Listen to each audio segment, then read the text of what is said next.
ஓம் சாந்தி 31/8/2024 காலை முரளி. ஓம் சாந்தி. பாப்தாதா மதுவன். சிவத்தந்தை பிரம்ம தந்தையோட உடல் அவதரிச்சு நமக்காக பாடம் எடுக்க வந்திருக்காரு. நம்மளாம் இறைமானவர்கள் மிக கவனமா ஆத்ம அபிமானி நிலையிலிருந்து இந்த முரளியை கேட்கலாம். பாபா எப்பயுமே குழந்தைகளே ஆத்ம அபிமானியாகி உட்காந்துருக்கிறீங்களான்னு கேட்பாரு. நம்மளாம் ஸ்கூல்ல டீச்சர் அட்டென்ஷனோட இருங்க, கவனத்தோட இருங்க, இங்க கவனிங்க அப்படின்னு திட்டிக்கிட்டே இருப்பாங்க இல்லையா. ஆனா பாபா அப்படிலாம் சொல்ல மாட்டாரு. அவர் குழந்தைகளே ஆத்ம அபிமானி நிலையில இருக்கிறீங்களா அப்படின்னு கேட்பாரு. அப்பயே புரிஞ்சுக்கணும் நம்ம கவனமா கேட்கணும் அப்படின்றது தான் அப்படி சொல்றாருன்னு சொல்லி புரிஞ்சுக்கலாம். இப்போ பாபா சொல்றாங்க, இனிமையான குழந்தைகளே, நினைவுடன் கூடவே படிப்பின் மீது முழு கவனம் செலுத்த வேண்டும் சொல்லி பாபா சொல்றாரு. பாபா நினைக்கிறாங்க, சில பேர் முரளி கேட்க மாட்டாங்க. நான் பாபா நினச்சிக்கிறேன், எனக்கு பாபா யாருன்னு தெரிஞ்சிச்சு, சிவனோட எனக்கு கனெக்ஷன், மற்றவங்களோடலாம் எனக்கு தேவையில்லைன்னு சொல்லிட்டு போயிடுவாங்க. பாபா சொல்றாரு, நினைவுடன் பாபா நினைக்கிறது மட்டும் கிடையாது, கூடவே படிப்பு மீது முழு கவனம் செலுத்தணும். இந்த முரளியும் தினமும் கேட்கணும். ஏன்னா இறைவன் நம்ம கூட பேசுற ஒரு இன்ஸ்ட்ருமெண்ட்டே இதுதான். முரளி மூலமா தான் நம்ம கூட பேசிட்டு இருக்கிறாரு. இல்லைன்னா அவருக்கும் நமக்கும் கனெக்ஷனே இருக்காது. தினமும் இந்த முரளி மூலமா தான் நமக்கு படிக்க வச்சுட்டு இருக்கிறாரு. நினைவினால் தூய்மை ஆவீர்கள் சொல்லி பாபா சொல்றாரு. பாபா நினைக்கிறது மூலமா நம்ம தூய்மை ஆகிருவோம்னு சொல்லி பாபா சொல்றாரு. மேலும் படிப்பின் மூலம் உலகத்தின் எஜமானர் ஆவீர்கள்.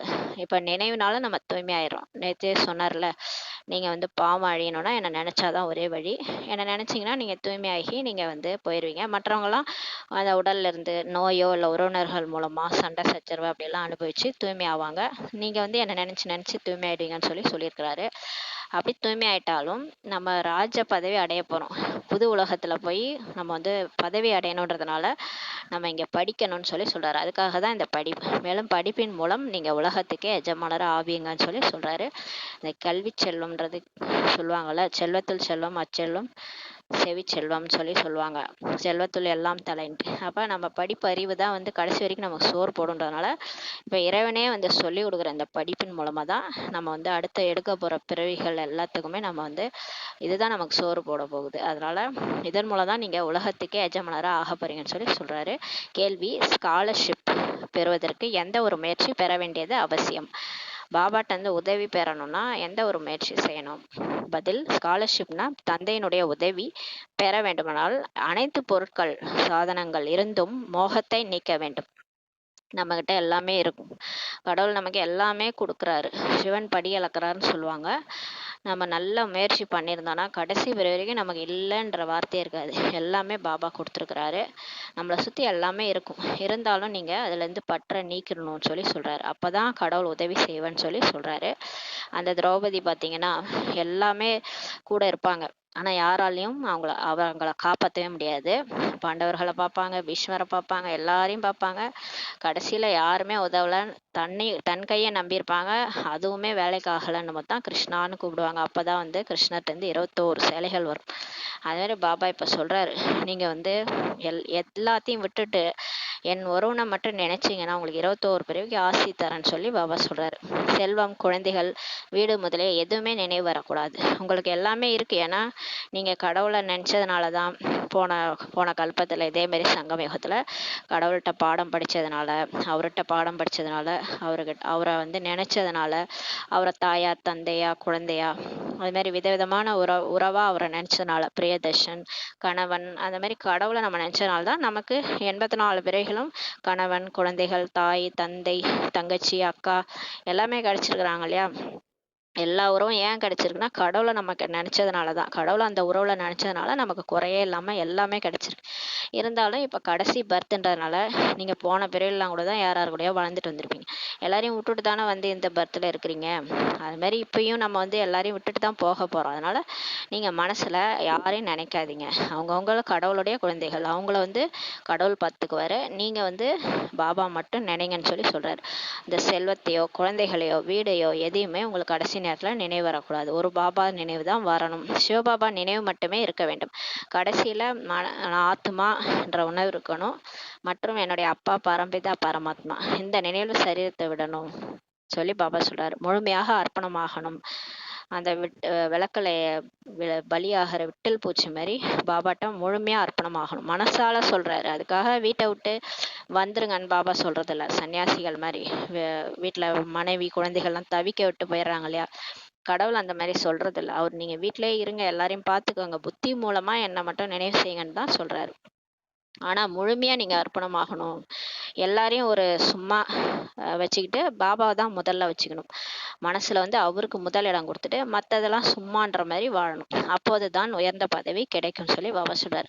அந்த மாதிரி யார் வாழறாங்களோ அவங்களுக்கு தான் உயர்ந்த பதவி கிடைக்கும். பிரம்மா பாபா அப்படிதான், அவரை சுத்தி எல்லாமே இருந்தது, உறவினர்கள், சொத்து சுகம் எல்லாமே இருந்தது. எல்லாத்தையும் பாபாட்ட ட்ரஸ்ட் அப்படியே அவரோட ட்ரஸ்ட்ல போட்டுட்டு ஃபுல்லாவே அவரை எவ்வளோ கோடி ரூபாய்கள் சொத்து இருந்தது எல்லாத்தையும் இதுல போட்டுட்டாரு. பிரம்மகுமாரிகள் இயக்கத்துல போட்டுட்டு ஓம் மண்டல இயக்கத்துல சரண்டர் பண்ணிட்டாரு. அம்மா வந்து இன்சார்ஜா வச்சு எல்லாத்தையும் சரண்டர் பண்ணிட்டு தன்னுடைய உறவினர்களையும் எல்லாரையுமே லௌகீகத்துல அலௌகீகமா மாத்திட்டாரு. மனசு புத்தியும் பாபாட்ட கொடுத்துட்டாரு.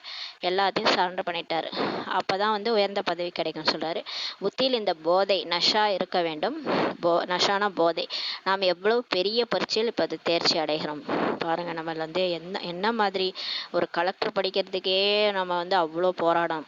ஐஏஎஸ் கலெக்டர் டாக்டர்னா அவ்வளோ கஷ்டம். இது அதை விட அதெல்லாம் கூட நம்ம பாஸ் பண்ணிடலாம் போல இருக்கு. இது எவ்வளோ பெரிய பரீட்சை தெரியுமா? இது கடவுளே வந்து டெஸ்ட் பண்ணி நீ ஓகேன்னு சொல்லி அவர் முத்திரா குத்தி அனுப்புறதுக்குள்ள படாத பாடாயிடும். தேவதையே ஆகிறது, மனுஷன்ல இருந்து தேவதை ஆகிறது சாதாரண படிப்பு கிடையாது, சித்து வீட்டுக்கு போற மாதிரி கிடையாதுன்னு சொல்லி பாபா சொல்வார் எப்பவுமே. அப்போ வந்து நம்ம உயர்ந்த பதவி அடையணும்னா நிறைய டெஸ்ட் பேப்பர்லாம் பாஸ் பண்ணி தான் போகணும். இந்த எவ்வளோ பெரிய பரீட்சை இதில் தேர்ச்சி அடைகிறோம் நம்ம, அந்த போதை உங்களுக்கு இருக்கணும்னு சொல்லி சொல்கிறாரு. நம்முடையது எவ்வளோ பெரிய படிப்பு பாருங்க. மேலும் படிப்பு சொல்லி தர்றது யார்? இங்கே அங்கெல்லாம் படிப்பு சொல்லி தரவங்க தேகதாரியாக இருப்பாங்க. இங்கே யார் சொல்லித்தராங்க உங்களுக்கு? சுயம் துக்கத்தை போக்கி சுகம் தரும் தந்தை. அவரை தான் உலகமே தேடிட்டு இருக்குது. கடவுளே கடவுளேன்ட்டு எல்லா தர்மமும் தேடிட்டு இருக்கிறாங்க அவர் எங்கன்ட்டு. அவரு நமக்கு வந்து ஆசிரியராகி உட்காந்து படிப்பு சொல்லி கொடுத்துட்ருக்கிறாரு. அந்த மிக மிக அன்பான தந்தை நமக்கு படிப்பு சொல்லி தந்து கொண்டிருக்கிறார் சொல்லி பாபா சொல்றாங்க. ஓம் சாந்தி. ஆன்மீக தந்தை ஆன்மீக குழந்தைகளுக்கு இப்ப புரிய வைக்கிறார், படிப்பிக்கின்றார் என்றால் குழந்தைகளுக்கு எவ்வளவு போதை இருக்கணும். எனக்கு கடவுளே வந்து பாடம் எடுக்கிறாரு அப்படின்னா எவ்வளவு ஒரு நஷா போதை இருக்கணும். கடவுள் வந்து மேலே இறங்கி என்னை வந்து மாத்துறதுக்கு வந்திருக்கிறாரு. எனக்கெல்லாம் பாடம் எடுக்கிறேன்னா கடவுளே இறங்கி வரணும் அப்படின்னா எவ்வளோ ஒரு நஷா இருக்கணும் பாருங்க, எவ்வளோ ஒரு போதை இருக்கணும். அந்த போதை இருக்குதா அப்படின்னு சொல்லி கேட்குறாரு. உண்மையிலே நான் தான் வந்திருக்கிறேன் உங்களுக்கு பாடம் எடுத்து உங்களை மாத்துறேன்னு சொல்லி சொல்றாரு. படிக்கிறதோ ஆத்மா தான் இல்லையா? பாபா கேட்குறாரு, படிக்கிறது யாரு? உடலா படிக்குது? உடல் போயிடும். ஆத்மா தான் இப்போ படிச்சுட்டு இருக்குது. ஆத்மா தான் இந்த காது மூலமா கேட்டுட்டு இருக்குது. ஆத்மா சம்ஸ்காரத்தை எடுத்து செல்கிறது. ஆத்மா என்னென்ன சம்ஸ்காரம் இங்க நம்ம இங்க என்னென்ன செய்யறோமோ அதை தான் வந்து அடுத்த பிறவிக்கு எடுத்துட்டு போறோம். சம்ஸ்காரம்ன்றது நம்ம இப்ப காலைல எழுந்திருக்கிறது, சமைக்கிறது, சாப்பிட்றது, எல்லாமே சம்ஸ்காரம் தான். நம்ம ஆட்டோமேட்டிக்கா நம்ம என்னென்ன பண்ணிட்டு இருந்தோமோ அது எல்லாமே சம்ஸ்காரம் தான். அதை டெய்லி அதே தான் நம்ம செய்வோம் இல்லையா? அப்ப கோவப்படுறது, திடீர்னு கோவமா பேசுறது, எனக்கு அதான் என்னுடைய சம்ஸ்காரம்னு சொல்லுவாங்க. எனக்கு அப்படியே கோவப்படுறதே ஒரு சுபாவம் அப்படின்னு சொல்லுவாங்க. அது மாதிரி ஆத்மா வந்து அதை அப்படியே எடுத்துட்டு போகுது.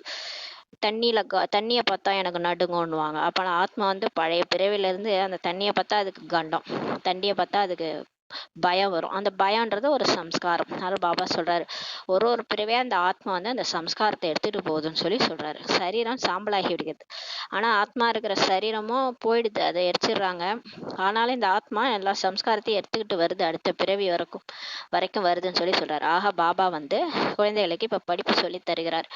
இப்ப குழந்தைகளுக்குன்னா ஆத்மாக்களுக்கு படிப்பு சொல்லி கொடுக்குறாரு. ஆத்மாக்கள் புரிந்து கொண்டுள்ளனர். நாம் படிக்கிறோம். இப்ப நம்ம புரிஞ்சுக்கிட்டோம், நாம் படிக்கிறோம், யோகம் கற்றுக்கொள்கிறோம்ட்டு நம்ம புரிஞ்சுக்கிட்டோம். இப்ப சிவனே வந்து அந்த பழைய பாரதத்தின் பழைய யோகம்ட்டு பாடப்பட்டிருக்கு, ராஜ யோகம்ட்டு பாடப்பட்டிருக்கு. அது உண்மையில யார் சொல்லி கொடுத்தாங்கன்னா சிவனே வந்து சொல்லி கொடுத்தாருன்னு வேற இருக்குது வேற. அப்ப அந்த சிவனே சொல்லி கொடுக்குற அந்த யோகத்தை நம்ம இப்ப படிச்சுட்டு இருக்கிறோம். பாபா சொல்லி இருக்கிறார், நினைவில் இருப்பீர்களானால் உங்களுடைய பாவ கர்மங்கள் நீங்கிவிடும். பாபா சொல்றாரு, நீங்க வந்து பாபாவையும் நினைச்சிட்டே இருந்தீங்கனாலே உங்க பாவம் அழிஞ்சிரும். பதித்த பாவனரோ ஒரு தந்தை தான், கடவுள் தான் தூய்மையற்றவர்களை தூய்மையாக்குவார். வேற யாராலையும் இந்த காரியத்தை முடியாது. சாமியார்கள் கூட நம்ம போயிருக்கிறோமே, நீங்க காம மகாசத்ரு விட்டுருங்கன்னு யாராவது சொல்லியிருக்கிறாங்களா? சொல்ல மாட்டாங்க. அந்த அளவுக்கு யாருக்கும் தைரியம் கிடையாது. இதை சொல்றாருன்னா இவர் யாரா இருக்கணும்? கடவுள் தான். அதுவும் யார் மூலமா சொல்றாரு பாருங்க. மாதாஸ் மூலமா தான் சொல்லுவாரு. பிரதர்ஸ் மூலமா சொன்னா பிரச்சனை ஆயிடும்ட்டு மாதாஸ் தான் வந்து சொல்ல வைக்கிறாரு. அதனாலதான் பாரத மாதா கி ஜெய்ன்னு சொல்லி பாடப்படுது. கடைசியா பாரத மாதா மூலமா தான் வந்து சொர்க்க வாசலே திறக்க போறாரு. அதனாலதான் அவரை தவிர வேற யாராலையும் இந்த உலகத்தை தூய்மைப்படுத்த முடியாது. அதனாலதான் எல்லா புகழும் இறைவனுக்கேன்ட்டு எல்லா தர்மமும் சொல்றாங்க. பிரம்மா விஷ்ணு சங்கரரை பதித்த பாவனன்ட்டு சொல்ல மாட்டாங்கன்னு சொல்லி பாபா சொல்றாரு. இதுவே இது வரைக்கும் யாராவது பதித்த பாவனர் சீதாராம் தான் சொல்றாங்க. சீதைகளின் ராமன்ட்டு. பிரம்மாவை சொல்றதுல விஷ்ணு கிருஷ்ணர் ராதையின் கிருஷ்ணர்னு சொல்றதில்ல. ஏன் சீதாவின் ராமன் சொல்றாங்க? அப்ப கடவுளை தான் சொல்றாங்க. அந்த அந்த ராமரை சொல்லலை. வில்லம்பு வச்சிருப்பாரு அந்த ராமரை சொல்லலை. சீதான்றது ஆத்மாவினுடைய கடவுள். அவர் தான் ராமர் ஆத்மாவுடைய அப்பா. அந்த ராம தான் சொல்றாங்க. லட்சுமி நாராயணனே சொல்வார்களா? யாரையுமே அந்த மாதிரி பதித்த பாவனர்னு சொல்ல மாட்டாங்க. கிருஷ்ணரை கூட சொல்ல முடியாது, கிடையாது. பதித்த பாவனரோ ஒரே ஒருத்தர் தான் சொல்லி பாபா சொல்றாரு. முழு உலகத்தையும் தூய்மைப்படுத்துவர் ஒரே ஒருத்தர் தான். முழு உலகத்தையுமே அவர் நினைச்சா என்ன வேணாலும் செஞ்சு மாத்திர முடியும். ஆனாலும் டிராமா படி நேற்று சொன்னார்ல, பேன் மாதிரி தான் டிராமா, டிக் டிக்னு நவுறுது. அந்த மாதிரி அவர் வந்து நினைச்சா என்ன வேணா செய்ய முடியும். ஆனா அவர் நாடகத்துக்கு கட்டுப்பட்டு இருக்கிறான்றாரு. நாடகப்படிதான் எல்லாம் நடக்கும், நானும் வேடிக்கை தான் பார்ப்பேன்றாரு. ஆனா கரெக்டா முடிச்சிருவாரு. அழகா இந்த நாடகத்தை சுபம் லாபம் போட்டு முடிச்சிருவாரு. எல்லாருமே ஒத்துக்குவாங்க. எல்லாருமே கடைசியில ஒத்துக்கிட்டு ஆமா வேண்டாம், இந்த உலகம் வேண்டான்ட்டு எல்லார் வாயிலிருந்து வந்துரும். அதுக்கப்புறம் முழு உலகத்தையும் பாபா வந்து தூய்மைப்படுத்துறாரு. அவரால் மட்டும்தான் தூய்மைப்படுத்த முடியும். அவர் உங்களுடைய தந்தை ஆவார். அவர் நம்மளுடைய அப்பா.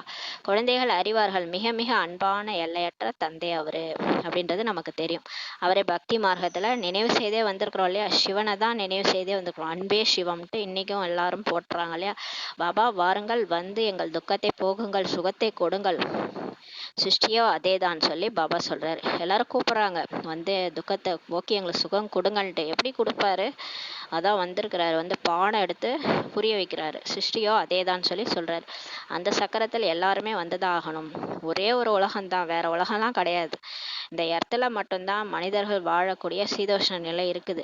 இதுக்கு முன்னாடி நீங்க போனீங்கனாலும் அதிக வெப்பத்துல செத்து போயிடுவீங்க. இதுக்கு இடத்துக்கு பின்னாடி உள்ள கிரகத்துக்கு போய் வாழணும்னு போனாலும் அதிக குளிர்ல செத்து போயிடுவீங்க. நிலாவிலையும் போய் இருக்க முடியாது, எங்கேயுமே இருக்க முடியாது. ஒரே ஒரு உலகம்தான். இந்த உலகம்தான் சொர்க்கமாகுது, இதே உலகம்தான் நரகமாகுது. கடவுள் ஜீவராசிகள் வாழக்கூடிய தகுதியான இடம்ட்டு படைச்சது இந்த உலகத்தை தான்.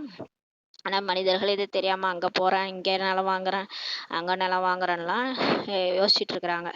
அதான் ஒரு முரளியில கேட்டிருப்பாரு, அங்க போய் நிலம் வாங்க போறோம்னா யார்கிட்ட காசு கொடுத்து வாங்குவாங்கன்னு சொல்லி கேட்டிருந்தாரு.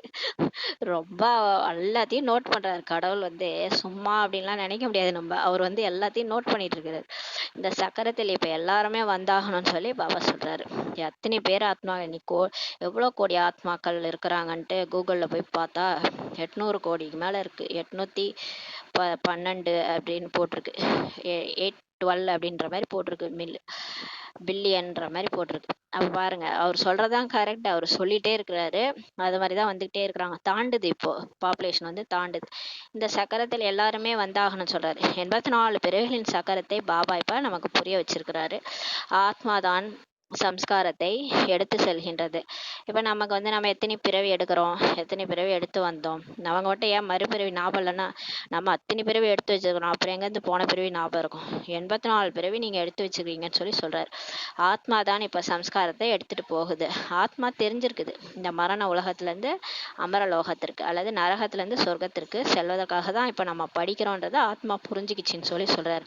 பாபா வராரு. எதுக்கு வராரு? குழந்தைகளாக உங்களை மீண்டும் உலகத்துக்கு எஜமானராக்கிறதுக்காக வராரு.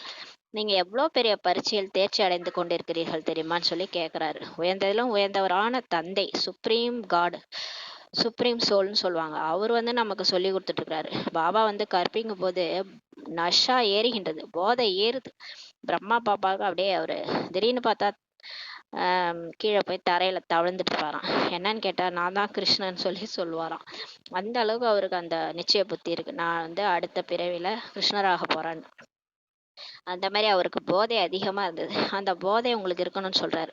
பாபா மேலும் தீவிரமாக நஷாவை அதிகரிக்க செய்கின்றார். இப்ப வருங்காலத்துலலாம் முரளில நிறைய நம்ம படிக்க பாபா வந்து அந்த முரளில நஷாவை போதை வந்து அதிகரிக்க செய்யறாரு. இப்ப நமக்கு பாபா வருவதே அமரலோகத்திற்கு தகுதியுள்ளவராக ஆக்குவதற்காக தான். நம்மளை எதுக்கு வராரு? சிவன் வராரு. எதுக்கு வராரு? வந்து எல்லா ஆத்மாக்களையும் தேர்ந்தெடுத்து அவங்கள சொர்க்கத்துக்கு தகுதியானவரா ஆக்குறாரு. இங்க யாரும் தகுதியானவர்கள் கிடையாது. ஆனா நரகத்துல பாருங்க, யாருமே இங்க தகுதியானவர் கிடையாது. நமக்கும் தெரியும். நாம் தகுதியுள்ள தேவதாக்களின் முன் தலைவணங்கி வந்துள்ளோம். ஆனா ஒரு காலத்துல நம்ம லட்சுமி நாராயண் கோயில் போய் தலை வணங்கணும். கோயில் கோயிலா போய் எல்லாருமே தானே இது வரைக்கும் வந்த பிகேஸ் அவங்களே அதிக பக்தி பண்ணி தான் வந்திருப்பாங்க. இப்போது மீண்டும் பாபா நம்மை முழு உலகத்தின் எஜமானராக ஆக்குகிறார். ஏன் இந்த பிரம்மா பாபாவே நாராயணரை தான் வணங்கிட்டாரு. நாராயணரோட போட்டோ பேக்கெட்ல வச்சிருப்பாரு. அவரே நாராயணர் ஆக போறாருன்னு அவருக்கு தெரியவே தெரியாது. இப்போது மீண்டும் பாபா நம்மள முழு உலகத்துக்கே எஜமானரா பாக்குறாரு. ஆக இந்த போதை அதிகரித்து கொண்டே இருக்க வேண்டும் சொல்லி பாபா சொல்றாரு. இங்கே நஷா அதிகரிக்கின்றது. ஆனா சென்டருக்கு வந்து முரளி கேட்கும் போது நல்லா போதை ஏறுது. வெளியில் சென்றதும் நஷா குறைந்து விடுகின்றது என்று இருக்கக்கூடாது சொல்லி பாபா சொல்றாரு. அப்படியே முரளி கேட்கும் போது நல்லா போதையா இருக்கிறது, வெளில போனோடனே மறந்துடுது, அது மாதிரி இருக்கக்கூடாது சொல்லி பாபா சொல்றாரு. குழந்தைகள் சொல்கின்றனர், பாபா நாங்கள் உங்களை மறந்து போகிறோம். இது இது எப்பயுமே சொல்றதுதான். எல்லாரும் சொல்றாங்க, பாபா நாள் பொழுதும் நான் உங்களை மறந்துடுறோம், நினைக்கிறதே இல்லை அப்படின்னு சொல்றாங்க. நீங்கள் இந்த தூய்மை இல்லாத உலகத்தில் தூய்மை இல்லாத சரீரத்தில் வந்து எங்களுக்கு படிப்பு சொல்லி தருகிறீர்கள், உலகத்துக்கே எஜமானராக ஆக்குகிறீர்கள், இருந்தாலும் உங்களை மறந்துடுறோம் பாபான்னு சொல்லி சொல்றாங்க. குழந்தைகள், நீங்கள் உலக ராஜ பதவி என்ற மிகப்பெரிய லாட்ரி பெறுகிறீங்கன்னு சொல்லி பாபா சொல்றாரு. ஆனால் நீங்க இப்ப குப்தமாக இருக்கிறீங்க.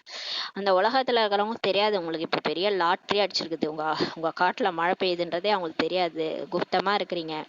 உலக ராஜா பதவி என்ற லாட்ரி உங்களுக்கு கிடைக்க போகுதுன்றாரு. ஆகவே அத்தகைய உயர்ந்த படிப்பின் மீது நல்லபடியாக கவனம் செலுத்தணும்னு சொல்லி சொல்றாரு. வெறுமனே நினைவு யாத்திரைனால் வேலை நடைபெறாது. வெறுமனே நான் பாபாவே நினைச்சிட்டே இருக்கிறேன், நான் வந்து முரளி கேட்க மாட்டேன் அப்படின்லாம் இருக்கக்கூடாது. பாபாவே நினைக்கணும், படிப்பும் அவசியமாகும் சொல்லி பாபா சொல்றாரு. 84 பிறவி சக்கரத்தை எப்படி சுற்றி வருகிறோம் என்பதும் புத்தியில் சுற்ற வேண்டும் சொல்லி பாபா சொல்றாரு. இப்ப நான் எப்படி இந்த 84 பிறவி எடுத்து வந்தேன்? நான் சத்தியுகத்துல தேவதையா இருந்தேன், அப்புறம் திரேதாயுகத்திலையும் தேவதையா நடிச்சு வந்தேன். துவாபர யுகத்துல இருந்து எதேதோ நடிச்சு நான் வந்து ராஜாவா இருந்திருப்பேன், இல்ல ரிஷி முனியா இருந்திருப்பேன், எப்படிலாம் நடிச்சிருப்பேன். அதெல்லாம் நீங்க வந்து அப்படியே அலசி ஆராய்ஞ்சிட்டே வரணும். அப்படியே புத்தியை வந்து நீங்க சுழற்றிட்டே இருக்கணும். இதே ஞானத்தை நம்ம புத்தியில ஓட விட்டுட்டே இருக்கணும். அப்புறம் நான் கலியுகத்துல எப்படி ஆயிட்டேன், தேகாபிமானத்துல வந்துட்டேன், இப்ப திரும்ப பாபா வந்து என்னை பிராமணன் ஆக்கி ஃபரிஸ்தாவா ஆக்குறாரு. இதெல்லாம் நம்ம அப்படியே புத்தியில சுழற்றிட்டே இருக்கணும்ன்றாரு. பாபா மிக நன்றாக நஷாவை ஏற்றுக்கிறார் என்பதை நீங்கள் புரிந்து கொண்டிருக்கிறீர்கள். இப்ப பாபா நமக்கு நல்ல போதை ஏத்துறாருன்றத நம்ம புரிஞ்சிருக்கிறோம்னு சொல்லி பாபா சொல்றாரு. உங்களை போல் பெரிய மனிதராக யாராலும் ஆக முடியாது, நீங்கள் மனிதர்லேருந்து தேவதையாகி விடுகிறீர்கள் சொல்லி பாபா சொல்றாரு. யாராலும் இந்த மாதிரி சாதாரண மனுஷன்லேருந்து தேவதை ஆக முடியாது. உலகத்தின் எஜமானராக உங்களை தவிர வேற யாராவது ஆகியிருக்கிறார்களா என்ன சொல்லி பாபா கேட்குறாரு. உங்களுக்கு தெரியாது, இந்த பிறவை விட்டு அடுத்த பிறவில நீங்க தேவதை ஆக போறீங்க, உலகத்துல யாருமே உங்களை மாதிரி ஆனது கிடையாதுன்னு சொல்லி சொல்றாரு. கிறிஸ்தவர்கள் உலகின் எஜமானர் ஆவதற்காக முயற்சி செய்யறாங்க. இப்ப அமெரிக்கா, ரஷ்யா எல்லாருமே கிறிஸ்தவர்கள் தான். அவங்க வந்து உலகத்தை ஒரு கண்ட்ரோல்ல கொண்டு வரணும், எல்லா ராஜ்யத்தையும் நம்ம பிடிக்கணும்ட்டு முயற்சி பண்றாங்க. ஆனால் உங்களை தவிர வேற யாரும் உலகத்தின் எஜமானர் ஆவதற்கு சட்டம் சொல்லவில்லை, விதியே இல்லைன்னு சொல்லி சொல்றாரு. விதின்னு சொல்லுவாங்கல்ல, விதியில வந்து அவங்க உலகத்தின் எஜமானரா ஆக மாதிரி இல்ல. கிருஷ்ணர் வாயில தான் வெண்ணெய் காமிச்சிருக்கிறாங்க, கிருஷ்ணருக்கு தான் உலக ராஜ்யம் கிடைக்க போகுதுன்னு சொல்லி சொல்றாரு. எஜமானராக ஆக்கக்கூடிய பாபா தான் தேவை. ஆனாலும் இந்த எஜமானரா யாரால ஆக முடியும்? நம்மளே ஆக முடியுமா? நம்ம எங்கேயோ ஒரு தெரு கோடியில உட்காந்துருக்குறோம், நம்ம போய் எப்படா எஜமானர் ஆகும்ன்ட்டு நமக்கே டவுட் வரும். ஆனா நம்மளை எஜமானரா ஆக்கக்கூடிய கடவுள் வேணும். கடவுள் இருந்தாதான் நம்மளால உலகத்துக்கே எஜமானரா ஆக முடியும்னு சொல்றாரு. பாபா தான் தேவை, வேற யாருக்கும் அந்த சக்தி கிடையாது. கடவுளை தவிர அந்த சக்தி வந்து வேற யாருக்கும் கிடையாது. அவர் நினைச்சா என்ன வேணாலும் பண்ணுவாரு. ஏழையை செல்வந்தராக்குவாரு, செல்வந்தரை ஏழையாக்குவாரு. ஒரு நாள்லயே வந்து செல்வந்தர் ஆக்கிடுவாரு, ஒரு நாள்ல செல்வந்தரா இருக்கிறவங்கள ஏழையா கூட ஆக்கிடுவாரு. ஒரு வெள்ளம் வந்தா போதும், முடிஞ்சிச்சு. எப்பேற்பட்ட செல்வந்தரும் ஏழையாயிட முடியும். அது மாதிரி பாபா நினச்சா என்ன வேணாலும் செய்ய முடியும். கடவுளால் நினச்சா எதை தான் செய்ய முடியாது. குழந்தைகளாகிய உங்களுக்கு மிக நல்ல புத்தி இருக்க வேண்டும். ஆனால் பாபா சொல்றாரு, உங்களுக்கு நல்ல புத்தி இருக்கணும். ஞான அமிர்தத்தின் அளவை அதிகரித்து கொண்டே இருக்கிறார். இப்போ டெய்லி டோஸ் அதிகமாக கொடுத்துட்டே இருக்கிறாரு. இந்த டாக்டர்ஸ்லாம் டோஸ் அதிகமாக மாத்திரையோட டோஸ் ஏற்றுவாங்களோ அந்த மாதிரி ஞான அமிர்தத்தினோட டோஸ் ஏற்றிக்கிட்டே இருக்கிறாரு. இப்போ ஓரளவுக்கு ஆத்மால சக்தி வந்துருச்சு. இவங்களுக்கு என்ன சொன்னாலும் கேட்பாங்கன்ட்டு நமக்கு அதிகமாக ஞானத்தை சொல்லிட்டு இருக்கிறாரு. நாம் பாபாவை அதிகம் நினைவு செய்கிறோம் என்பதில் மட்டுமே இருந்து விடக்கூடாது. நான் காலையிலேருந்து சாயங்காலம் வரைக்கும் பாபாவை நினச்சிட்டு தானே இருக்கிறேன், அது போதும், இப்படியே நான் பாபாவை நினச்சிட்டே ஓட்டிடுறேன்னு சொல்லி இருக்கக்கூடாது. நினைவின் மூலம்தான் நீங்கள் தூய்மையாவீங்க. பாபா நினச்சா தூய்மையாயிடுவீங்க. ஆனால் உங்களுக்கு தூய்மையாயிட்டு அப்படியே சொர்க்கத்துக்கு போயிட்டு எந்த பதவியும் அடைய மாட்டீங்க, பிரஜையாக தான் வருவீங்க. ஆனால் பதவியும் பெற வேண்டும் சொல்லி பாபா சொல்கிறார். பதவி பெறணும்னா நீங்கள் படிப்பு படிக்கணும். படிப்பில் தான் பாபா எல்லா விஷயமே சொல்கிறாரு இல்லையா? எப்படி நடந்துக்கணும், எப்படி போகணும், எப்படி முயற்சி பண்ணணும், எப்படி சேவை பண்ணணும், இந்த ஞானத்தை போய் மற்றவங்களுக்கு சொல்லணும், பாபாவை நினைக்கணும். இது எல்லாமே படிப்பில் தான் சொல்கிறாரு. நம்ம பாபாவை நினச்சிட்டு மட்டும் இருந்தானா பாபா என்ன சொல்கிறாருன்னே நமக்கு தெரியாது. உலகத்தில் என்ன நடக்க போகுது அதுவுமே இப்போ முரளியில் தான் எல்லாம் சொல்லிகிட்டே இருக்கிறாரு. தூய்மை தண்டனை பெற்று அனைவரும் ஆகத்தான் வேண்டும். எல்லாருமே தூய்மை ஆயிடுவாங்க. உலகத்துல இருக்கிறவங்க எல்லாருமே தண்டனை அனுபவிச்சு தூய்மை ஆயிடுவாங்கன்னு சொல்லி சொல்றாரு. இப்ப நம்ம பாபாவை நினைச்சு தூய்மை ஆகிறோம். அவங்கெல்லாம் செஞ்ச தப்புக்கு தண்டனை அனுபவிப்பாங்க. எல்லாருக்குமே இப்பெல்லாம் என்ன சொல்லுவாங்கல்ல, முற்பகல் செய்யின் பிற்பகல் விளையும்ட்டு. இப்பெல்லாம் அப்பப்பயே அப்படியே அடி உழுது, நம்மளே நேராவே பார்க்க முடியுது. நிறைய விஷயங்கள் முன்னாடி செய்யறாங்கன்னா பின்னாடி உடனே அவங்களுக்கே நடக்குது. அந்த மாதிரி தவறு கர்மா உடனே தாக்குது. அதனால ரொம்ப ஜாக்கிரதையா இருக்கணும் கர்மால. அதுவும் பிகேசி இப்ப கர்மா செய்யறதுக்கே பயப்பட வேண்டியதா இருக்குது. ரொம்ப ஜாக்கிரதையா நம்ம பேசுறதும் சரி, எண்ணம் சொல் செயல்ல ரொம்ப ஜாக்கிரதையா இருக்கணும். ஏன்னா இப்போ உடனே தண்டனை கொடுக்குற மாதிரி இருக்குது. கர்மா உடனே தண்டனை கொடுக்குது. அதனால எல்லாருமே தண்டனை அனுபவிச்சு தூய்மை ஆயிடுவாங்க. என்ன தப்பு செஞ்சாங்களோ அதை அவங்களுக்கே அது கிடைக்கும். திரும்ப அந்த நடக்கும் வாழ்க்கையில. உடனே திருந்திருவாங்க. திருந்தி தூய்மை ஆயிடுவாங்க. அப்படிதான் பாபா தூய்மையாக்குறாரு. தண்டனை கொடுத்து தூய்மையாக்குறாரு. இல்லைன்னா கர்ப்ப சிறையில போயிட்டு திரும்ப இங்கேயே பிறக்க வச்சிருவாரு. கர்ப்ப சிறையில போயிட்டு அழுவுது அந்த குழந்தை. உள்ள அம்மா வயிற்றுக்குள்ள விளையாடுதுன்னு பார்த்தா அது அந்த ஆத்மா கத்துது, கதறுது, ஐயோ என்னை விட்டுருங்க, ஐயோ இந்த சிறையில இருக்க முடியாது, 10 மாசம் எப்படி நான் இருக்கிறது. இதெல்லாம் வேற காட்சியா காட்டுறாரு. போன ஜென்மத்துல நீ இப்படிலாம் பண்ணல, திரும்ப அங்கேயே போய் போற, அங்க போய் இவங்க தான் உனக்கு அம்மாவா வருவாங்க, நீ யாரை கொடுமைப்படுத்தினியோ அவங்களே தான் உனக்கு அம்மாவா வருவாங்கன்னு காமிக்கும் போது எப்படி இருக்கும்? எல்லாத்தையும் அதை அப்படியே ஃபீல் பண்ணி அழுவும். அந்த ஆத்மா வயிற்றுக்குள்ளார கத்தும் கதறும். அதுதான் தண்டனை. கடவுள் கொடுக்குற தண்டனை இப்படிதான். கர்மா அப்படியே தண்டனையா வரும். அப்படியே அதெல்லாம் அனுபவிச்சு தான் அவங்க என்ன பண்றாங்க, திருந்தி கடைசியில தூய்மையாகிறாங்க. ஆனா நம்ம என்ன பண்ணணும், நம்ம பண்ணி வச்ச வேலை அவ்வளோ பண்ணி வச்சிருக்கிறோம். 63 ஜென்மம் பாவ சுமை உங்க தலைமையில இருக்குதுன்றாரு. தெரியாம பண்ண தப்பு அவ்வளோ பண்ணி வச்சிருக்கிறீங்க. அதெல்லாம் நீங்க இப்ப அழிக்கணும்னா என்ன நினைங்கன்றாரு. நீங்களாம் அனுபவிச்சுட்டு வரணும்னா இன்னும் ஒரு 10,000 வருஷம் இருந்தாதான் நீங்களாம் அனுபவிச்சுட்டே வர முடியும். அவ்வளோ பாவம் பண்ணி வச்சுக்கிறீங்கன்ட்டு சொல்றாரு பிகேஸ் எல்லாரும். இப்ப நம்ம எல்லாரும் எப்படி தூய்மை ஆகணும்னா பாபா நினைச்சுதான் சீக்கிரமா தூய்மை ஆகணும்னு சொல்லி சொல்றாரு. நீங்க நினைச்சு சீக்கிரமா தூய்மை ஆகுங்க, என்ன நினைச்சு பாவத்தெல்லாம் அழிச்சிருங்கன்னு சொல்லி சொல்றாரு. ஆனால் இப்ப பாபா வந்திருக்கிறார் உலகத்தின் எஜமானராக ஆக்குவதற்காக. இருந்தாலும் நம்ம மேல கருணை வச்சுக்கிறாரு பாருங்களேன். போனா போதுன்னு விடுறாரு. நம்ம மேல கருணை வச்சு நம்மளை குழந்தையா செலக்ட் பண்ணி நம்மள உலகத்துக்கே எஜமானர் ஆக்கிறதுக்காக வந்திருக்காரு. ஏன்னா நம்ம உருகி பக்தி பண்ணியிருக்கிறோம். கடவுளேன்னு தேடி அலைஞ்சிருக்கிறோம். அவரை அங்கி காட்டு மேட்டுல தேடி அப்படியே உருகி அவரை பக்தி பண்ணியிருக்கிறோம். அதனாலதான் நம்மளை போனா போதுன்னு விட்டு வச்சிருக்காரு. இருந்தாலும் நம்ம பண்ண கர்மாவை மன்னிச்சு விட்டுறாரு. அனைவருமே சாந்தி தாமத்திற்கு தான் செல்வார்கள். இதுக்கப்புறம் எல்லாருமே கர்ம கணக்கு வழக்கெல்லாம் முடிச்சுட்டு தண்டனை அடைஞ்சு பரந்தாமத்துக்கு தான் போவாங்க. அங்கே சென்று அனைவரும் அங்கேயே இருந்து விடுவார்களா என்ன? அவர்களும் எந்த வேலைக்கும் ஆக மாட்டார்கள். இப்ப முஸ்லிம்ஸ், கிறிஸ்டின்ஸ், அதுக்கப்புறம் வந்தவங்க எல்லா புத்த தர்மம், எல்லா தர்மத்தினரும் கடைசியில தண்டனை அடைஞ்சு எல்லாருமே கொசு கூட்டம் மாதிரி பரந்தாமம் போயிடுவோம். அதான் கூண்டோட கைலாசம்னு சொல்லுவாங்க பாருங்க. எல்லாம் கரெக்டா சொல்லி வச்சிருக்கிறாங்க பக்தி மரத்துல. கூண்டோட கைலாசம்னுவாங்க. அப்ப கூண்டோட கைலாசம்னா கைலாசம்ன்றது பரந்தாமம் தான். அந்த சிவனே கூட்டுட்டு போறாரு கைலாசத்துக்கு, கூண்டோட கூட்டு போறாரு. கடைசியா எல்லாரும் போவோம். அங்க போய் எல்லாரும் அங்கேயே இருந்துருவாங்க. பரந்தாமத்திலே இருந்துருவாங்க. ஏன்னா அவங்களாம் முயற்சி பண்ணல, சொர்க்கத்துக்கு போறதுக்கு முயற்சி பண்ணாதனால அவங்களும் அங்கேயே இருந்துருவாங்க. அவங்க எந்த வேலைக்கும் உதவ மாட்டாங்கன்னு சொல்லி சொல்றாரு. சொல்றாரு. யார் பிறகு வந்து சொர்க்கத்தில் ராஜ்யம் செய்கிறார்களோ அவர்கள் தான் வேலைக்கு ஆவார்கள். இப்ப யாரெல்லாம் பாபா சொல் பேச்சு கேட்டு முயற்சி பண்றாங்களோ, தூய்மை ஆகுறாங்களோ, பாபா சொல்லி தூய்மை ஆகுறாங்களோ, பாபாவுக்கு உதவியாளரா யாரெல்லாம் இருக்கிறாங்களோ அவங்க சொர்க்கத்துல வந்துருவாங்க. சொர்க்கத்துல வந்து அவங்க தான் வேலைக்கு ஆவாங்கன்னு சொல்லி சொல்றாரு. நீங்கள் இங்கே வந்திருப்பதே சொர்க்கத்தின் ராஜ பதவியை பெறுவதற்காக சொல்லி பாபா சொல்றாரு. நம்ம வந்திருக்கிறதே சொர்க்க ராஜ்யம் அடையறதுக்காக. உங்களிடம் ராஜ பதவி இருந்தது, பிறகு மாயா அதை அபகரிச்சிச்சின்னு சொல்லி சொல்றாரு. நம்ம ஒரு காலத்துல உலகத்துக்கே எஜமானனா இருந்தோம். ஆனா இந்த மாயா வந்து அபகரிச்சிச்சு. எப்படின்னா புத்தியில அந்த காமம், கோபம், பற்று, ஆசை, அகங்காரம் வந்துருச்சு. அது வந்ததுனால நம்ம அப்படியே என்ன ஆயிட்டோம், கீழே இறங்கிட்டோம். ஆத்மால சக்தி குறைஞ்சிட்டு கீழே இறங்கிட்டோம். அதுக்கப்புறம் நம்ம எங்கேருந்து உலகத்துக்கு எஜமானர் ஆகுறது? இப்படியே தான் எல்லாத்துலேயும் நீங்கள் நல்லா பார்த்துருக்கலாம். நல்லா பணக்காரராக இருப்பார், இல்லை ராஜாவே கூட இருப்பார். அவர் விழுந்த சரித்திரத்தை எடுத்து பாருங்க. மெயினாக காம விகாரத்தினால தான் விழுந்திருப்பாங்க. ஏதோ ஒரு பெண்ணால செத்து போயிருப்பாங்க. எல்லாத்துக்கும் காரணம் இந்த விகாரம் தான். அதனால இப்படிதான் நீங்க வந்து ராஜா பதவி இழந்தீங்கன்னு சொல்லி சொல்றாரு. இப்போது மீண்டும் மாயா ராவணன் மீது வெற்றி பெற வேண்டும் சொல்லி பாபா சொல்றாரு. இப்ப நீங்க அந்த மாயா மீது திரும்ப வெற்றி பெறுங்க, உலகத்தின் எஜமானராக நீங்க தான் ஆகணும்னு சொல்லி சொல்றாரு. பாருங்க, எங்கேயோ மூலையில இருந்தோம், நம்மளதான் தேடி பிடிச்சி என்னால முடியாதுன்னு சொன்னா கூட நீங்க தான் ஆகணும்ன்றாரு. நீங்க தான் எல்லாத்தையும் செய்யணும்ன்றாரு. உங்க மூலமா தான் உலக சொர்க்கத்தின் வாசலையே நான் திறக்க போறேன், நீங்க தான் திரும்ப அந்த மாதிரி ஆகணுன்றார். இப்போது உங்களை ராவணன் மீது வெற்றி கொள்ள வைக்கிறார். இப்போ நம்மள வந்து இந்த மாயா ராவணன் மீது வெற்றி கொள்ள வைக்கிறார். ஏனென்றால் நீங்கள் ராவண ராஜ்யத்துல விகாரி ஆயிட்டீங்க. ஏன் உங்களை வெற்றி கொள்ள வைக்கிறாருன்னா, நீங்க தான் அந்த மாதிரி ஆயிட்டீங்க, திரும்ப நீங்க அதை வெற்றி கொள்ளணும்னு சொல்லி சொல்றாரு. அதனால் மனிதர்களை குரங்குடன் ஒப்பிடப்படுகின்றனர். இப்ப மனுஷங்களை வந்து குரங்கோட ஒப்பிடுறாங்க.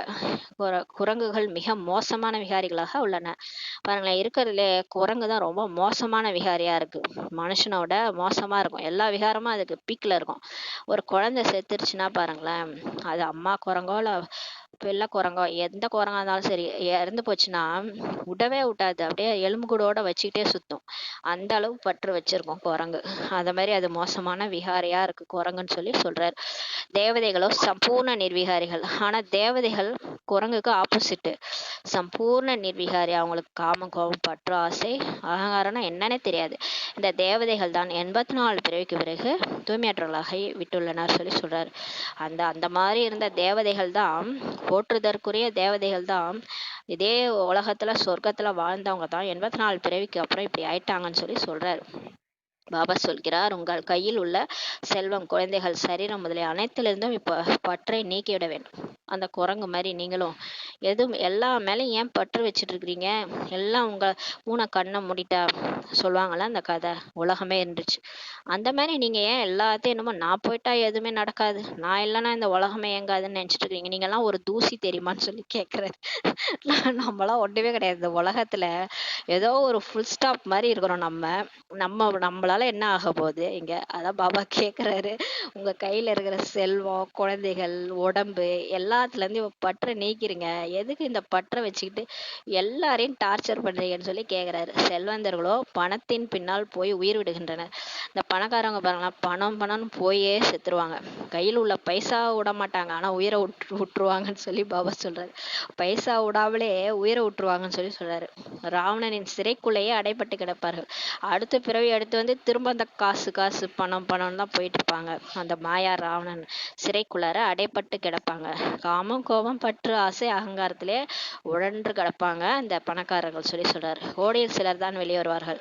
இப்ப இந்த ஞானத்துல கூட எல்லாரும் ஃபாலோ பண்ண மாட்டாங்க, கோடியில சிலர் தான் வெளியே வருவாங்கன்றாரு. அதிலே யோசிச்சு பாருங்க, 800 கோடி ஆத்மாக்கள்ல கடவுள் என்ன தேர்ந்தெடுத்து இருக்காரு. அந்த சிலரும் சிலரா நான் இருக்கிறேன் அப்படின்னா யோசிச்சு பாருங்க, அந்த நஷா வரும். கடவுளே என்ன தேர்ந்தெடுத்துக்கிறார். அனைத்து பொருட்களில் இருந்தும் நீங்க இப்ப பற்றை நீக்கி குரங்குல இருந்து தேவதையாக ஆகி விடுவார்கள் சொல்லி பாபா சொல்றாரு. இங்க கொஞ்சம் கோடியில் சிலர் வராங்கல்ல, அவங்க என்ன பண்ணுவாங்கன்னா கொஞ்சம் எல்லா பொருள்ல இருந்தும் பற்றை நீக்கிட்டு குரங்குல இருந்து தேவதையாக ஆயிடுவாங்கன்னு சொல்லி சொல்றாரு. எப்படி எல்லாம் சொல்றாரு பாருங்க.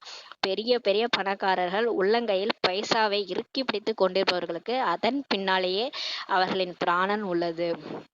சொல்றாரு பாருங்க. பெரிய பெரிய பணக்காரங்க இருக்காங்கல்ல, உள்ளங்கையில பைசாவை இறுக்கி பிடிச்சுட்டு இருப்பாங்களாம். அவங்க உயிரே அதுல தான் இருக்குமா. அவங்க வந்து செத்தாலும் அந்த காச விட மாட்டாங்களாம். அந்த கையில வந்து காச புடிச்சுக்கினே செத்துருவாங்க. நாள் முழுதும் மாட மாளிகைகள், குழந்தைகள் முதலியவற்றின் நினைவு அவங்களுக்கு வந்துகிட்டே இருக்கும். அந்த நினைவிலேயே செத்து போயிருவாங்கன்னு சொல்றாரு. இப்ப கூட அப்படித்தானே நடக்குது. திடீர்னு வெள்ளம் வருது, நிலநடுக்கம் வருது. அப்படியே என்ன பண்ணுவாங்க, அந்த பற்றுலயே இறந்து போயிட்டு உடல்ல இருந்து வெளில வந்தது கூட நிறைய பேருக்கு தெரியாது. நம்ம செத்துட்டோன்றதே தெரியாமலே சுத்திட்டு இருப்பாங்க. அந்த மாதிரி அந்த அளவுக்கு அந்த பற்று வந்து அந்த உலகத்தின் மேல இருக்குது. அததான் பாபா சொல்றாரு. இதெல்லாம் நீக்கிருங்க. இந்த ஞானம் இருந்தா தானே ஐயோ நம்ம செத்துட்டோம், ஆமா வெளியே வந்துட்டோன்ற ஞானமாவது நமக்கு தெரியும். ஆனா அவங்களாம் தெரியாமலே சுத்திட்டு இருக்கிறாங்க. பாபா சொல்கிறார், கடைசியில் வேறு எந்த ஒரு பொருளின் நினைவும் உங்களுக்கு வரக்கூடாதுன்னு சொல்லி பாபா சொல்றார்.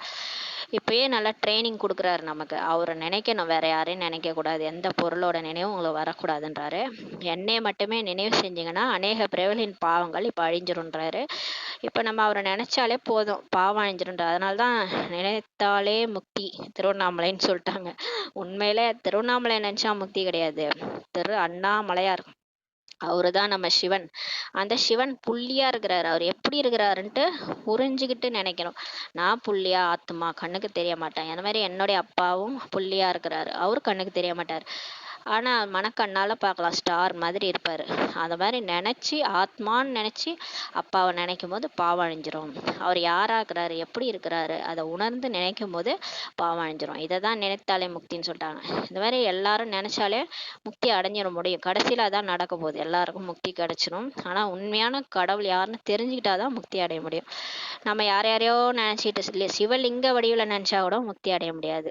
நம்ம புள்ளியா நினைச்சாதான், ஆத்மான்னு உணர்ந்து பரமாத்மா நினைச்சாதான் முக்தி அடைய முடியும். ஆனா இந்த ரகசியம்தான் இப்ப கடவுளே வந்து சொல்லும் போதுதான் நமக்கு தெரியுது. பாபா சொல்றார், பணக்காரர்களின் பணமோ எல்லாமே மண்ணோட மண்ணாகிவிடும். ஏனென்றால் பாவத்தின் பணம் இல்லையா. பணக்காரர்கள் சம்பாதிச்ச பணம்லாம் மண்ணோடு மண்ணாயிடும். எல்லாம் எல்லாமே பாவத்தின் பேர்ல சம்பாதிச்சது சொல்றாரு. வேலைக்கே ஆகாது. நிலநடுக்கம், நிலச்சரிவு எல்லாம் போயிடுது இல்லையா, பணம்லாம் அப்படியே போயிடுது. அப்ப என்ன பண்ண முடியும், எதுவுமே வேலைக்கு ஆகாதுன்றார். பாபா சொல்கிறார், நான் ஏழை பங்காளன். கடவுளே சொல்றார் பாருங்க. அந்த கிருஷ்ணர் சுதாமாவுடைய அவளுக்கு தான் தங்க மாளிகையே கொடுத்தாரு. சுதாமா ஒரு ஏழை. அப்ப கடவுள் யாருக்கு உதவுறாரு, ஏழைக்கு தான் உதவுறாரு. நம்ம சிவன் சொல்றாரு வந்து, நான் ஏழை பங்காளன். நான் சொல்றது உங்களுக்கு தான் புரியும், பணக்காரங்களுக்கு புரியாதுன்னு சொல்றாரு. டைம் இல்லைன்னு சொல்லுவாங்க. ஆனா நீங்க கேக்குறீங்க பாருங்க, ஏன்னா நீங்க ஏழை, மிடில் கிளாஸ் ஃபேமிலி எல்லாமே ஏழைகள் தானே. நான் ஏழை பங்காளன் சொல்றாரு. ஏழைகளை பணக்காரர்களாகவும் பணக்காரர்களை ஏழைகளாகவும் ஆக்கிவிடுவேன்னு சொல்றாரு. பாருங்களேன், நான் நினைச்சா என்ன வேணாலும் பண்ணுவேன். ஏழைய பணக்காரனா, பணக்காரனை ஏழையா ஆக்கிடுவேன்றாரு. இந்த உலகம் மாற வேண்டியுள்ளது இல்லையா. இப்ப இந்த உலகம் மாறிதான் ஆகணும். பைசாவின் நஷா எவ்வளவு இருக்கு. எல்லாருக்கும் இந்த காசு மேலதான் போதை. காசு வந்துட்டா பெரிய போதை இருக்குது. நமக்கு இவ்வளவு பணம் இருக்கிறது, ஏரோப்ளேன்கள் உள்ளன, வாகனங்கள் உள்ளன, மாளிகைகள் உள்ளனன்ற போதை இருக்குது. பிறகு எவ்வளவுதான் பாபாவை நினைப்பதற்காக கஷ்டப்பட்டு முயற்சி செய்தாலும் நினைவு நிலைக்காது சொல்றாரு. அந்த மாதிரி இருக்கிறவங்க இங்க வந்து பாபாவை எப்படி நினைப்பாங்க. அவங்களுக்கு இருக்கிற அந்த போதை, ஏரோப்ளேனு, வாகனங்கள், அந்த போதையிலே இருக்கிறாங்க. அப்புறம் என்ன எப்படி நினைப்பாங்கன்னு சொல்றாரு. அதற்கு சட்டம் இல்லை. அதனால பணக்காரவங்க பிகேவா ஆக மாட்டாங்க. சட்டம் கிடையாதுன்னு சொல்றாரு. கோடியில் சிலர் தான் வெளிப்படுவாங்க. இந்த ஞானத்தை கேட்கறவங்க, அதாவது கீதையில எழுதப்பட்டிருக்கு, இங்க பகவத்கீதையில, நான் ஒரு வயோதிகர் உடல்ல வந்து அவதரிப்பேன், என்ன கோடியில் சிலர் தான் தெரிஞ்சுக்குவாங்கன்னு எழுதியிருக்கிறாரு. கோட்டோமே கோடி, கோட்டோமே கோயி அப்படின்ட்டு ஹிந்தியில சொல்லியிருக்கிறாரு பகவத்கீதையில. கோட்டோமே கோயின்னா கோடியில் சிலர்.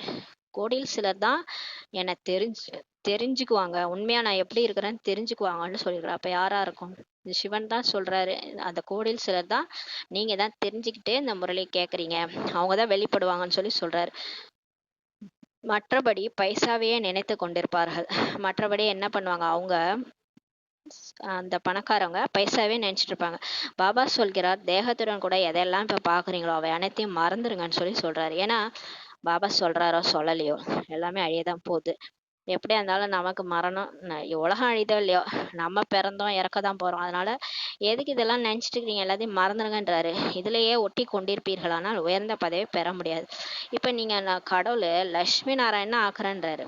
பெரிய தங்க மாளிகை, வைர வைடூரியங்கள், உங்களுக்கு உலகத்துக்கே எஜமானர் ஆக்குறான்றாரு. நீங்க போய் இந்த சோழிக்கு பின்னாடி போயிட்டு இருக்கிறீங்க, ஏதோ காசு பணம்ன்ட்டு. நீங்க இங்க அந்த சொர்க்கத்துல கடைசி ஏழை பிரஜை இருப்பாங்கல்ல, அந்த இப்ப இருக்கிற அந்த டாட்டா, டாட்டா அம்பானி தானே இப்ப பெரிய பணக்காரர்.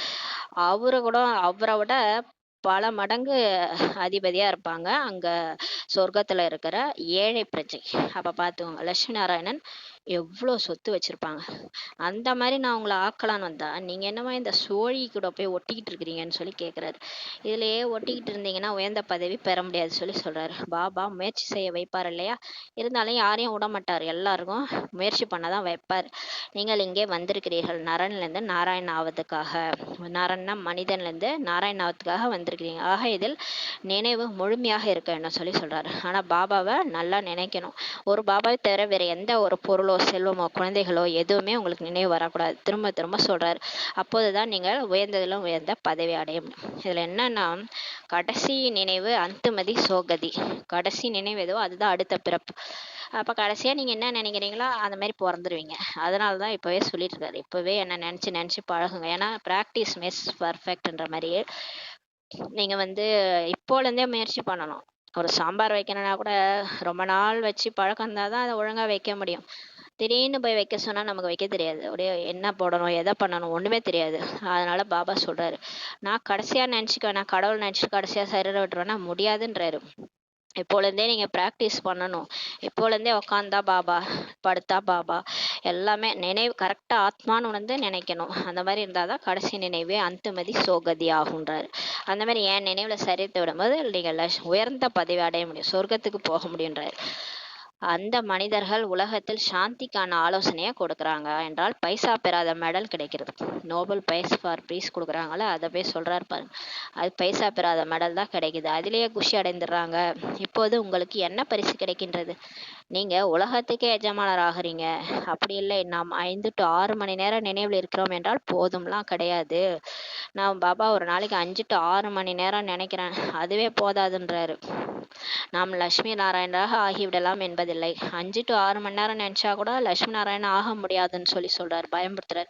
மிகுந்த முயற்சி செய்யணுமா, ஒரு நாளைக்கு 8 மணி நேரமாவது நினைவுல இருக்கணும்னு சொல்லி சொல்றாரு. 8 மணி நேரம் தூங்குறோம், 8 மணி நேரம் காரியங்கள் செய்யறோம், மீதி 8 மணி நேரம் பாபாவை நினைக்க சொல்றாரு. அது கர்மயோகி, நம்ம வேலை செஞ்சாலும் பாபாவை நினைக்க சொல்றாரு. ஒரு சிவபாபாவின் நினைவில் மட்டுமே நினைவு இருக்க வேண்டும். மேலும் கடைசியில் வேறு எதுவுமே நினைவுக்கு வரக்கூடாது. நீங்கள் மிக மிக பெரிய தேவதைகளாக இப்ப ஆகிட்டு இருக்கிறீங்கன்னு சொல்லி சொல்றாரு.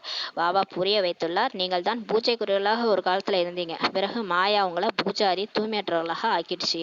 உங்களிடம் மனிதர்கள் கேட்கறாங்க இல்லையா, நீங்க பிரம்மாவை தேவதை என்று ஏற்றுக்கொள்கிறீர்களா? ஆக்சுவலாக பிரம்மான்றது தேவதையே கிடையாது. பிரம்மான்றது நம்ம முயற்சி பண்ணுற சொரூபம். நம்ம பிராமணனாக இருக்கிறோம். பிரம்மாவும் பிரம்மா பாபா உடலில் வந்து சிவபாபா அவதரித்து அவர் முயற்சி பண்ண வைக்கிறாரு. பிரம்மா சம்பூர்ண தேவதை கிடையாது, அவர் முயற்சியாளர். அதனால அவரை தேவதைன்னு நம்ம சொல்ல முடியாது. அதனால எல்லாரும் கேட்பாங்க நம்மள, பகவான் பிரம்மாவை பகவான்ட்டு ஏத்துக்கிறீங்களான்னு சொல்லி கேட்குறாங்க. சொல்லுங்கள், நாங்களோ பிரம்மாவே பகவான் என்று சொல்வதில்லை. நீங்கள் வந்து எங்கள்கிட்ட புரிஞ்சுக்கோங்க.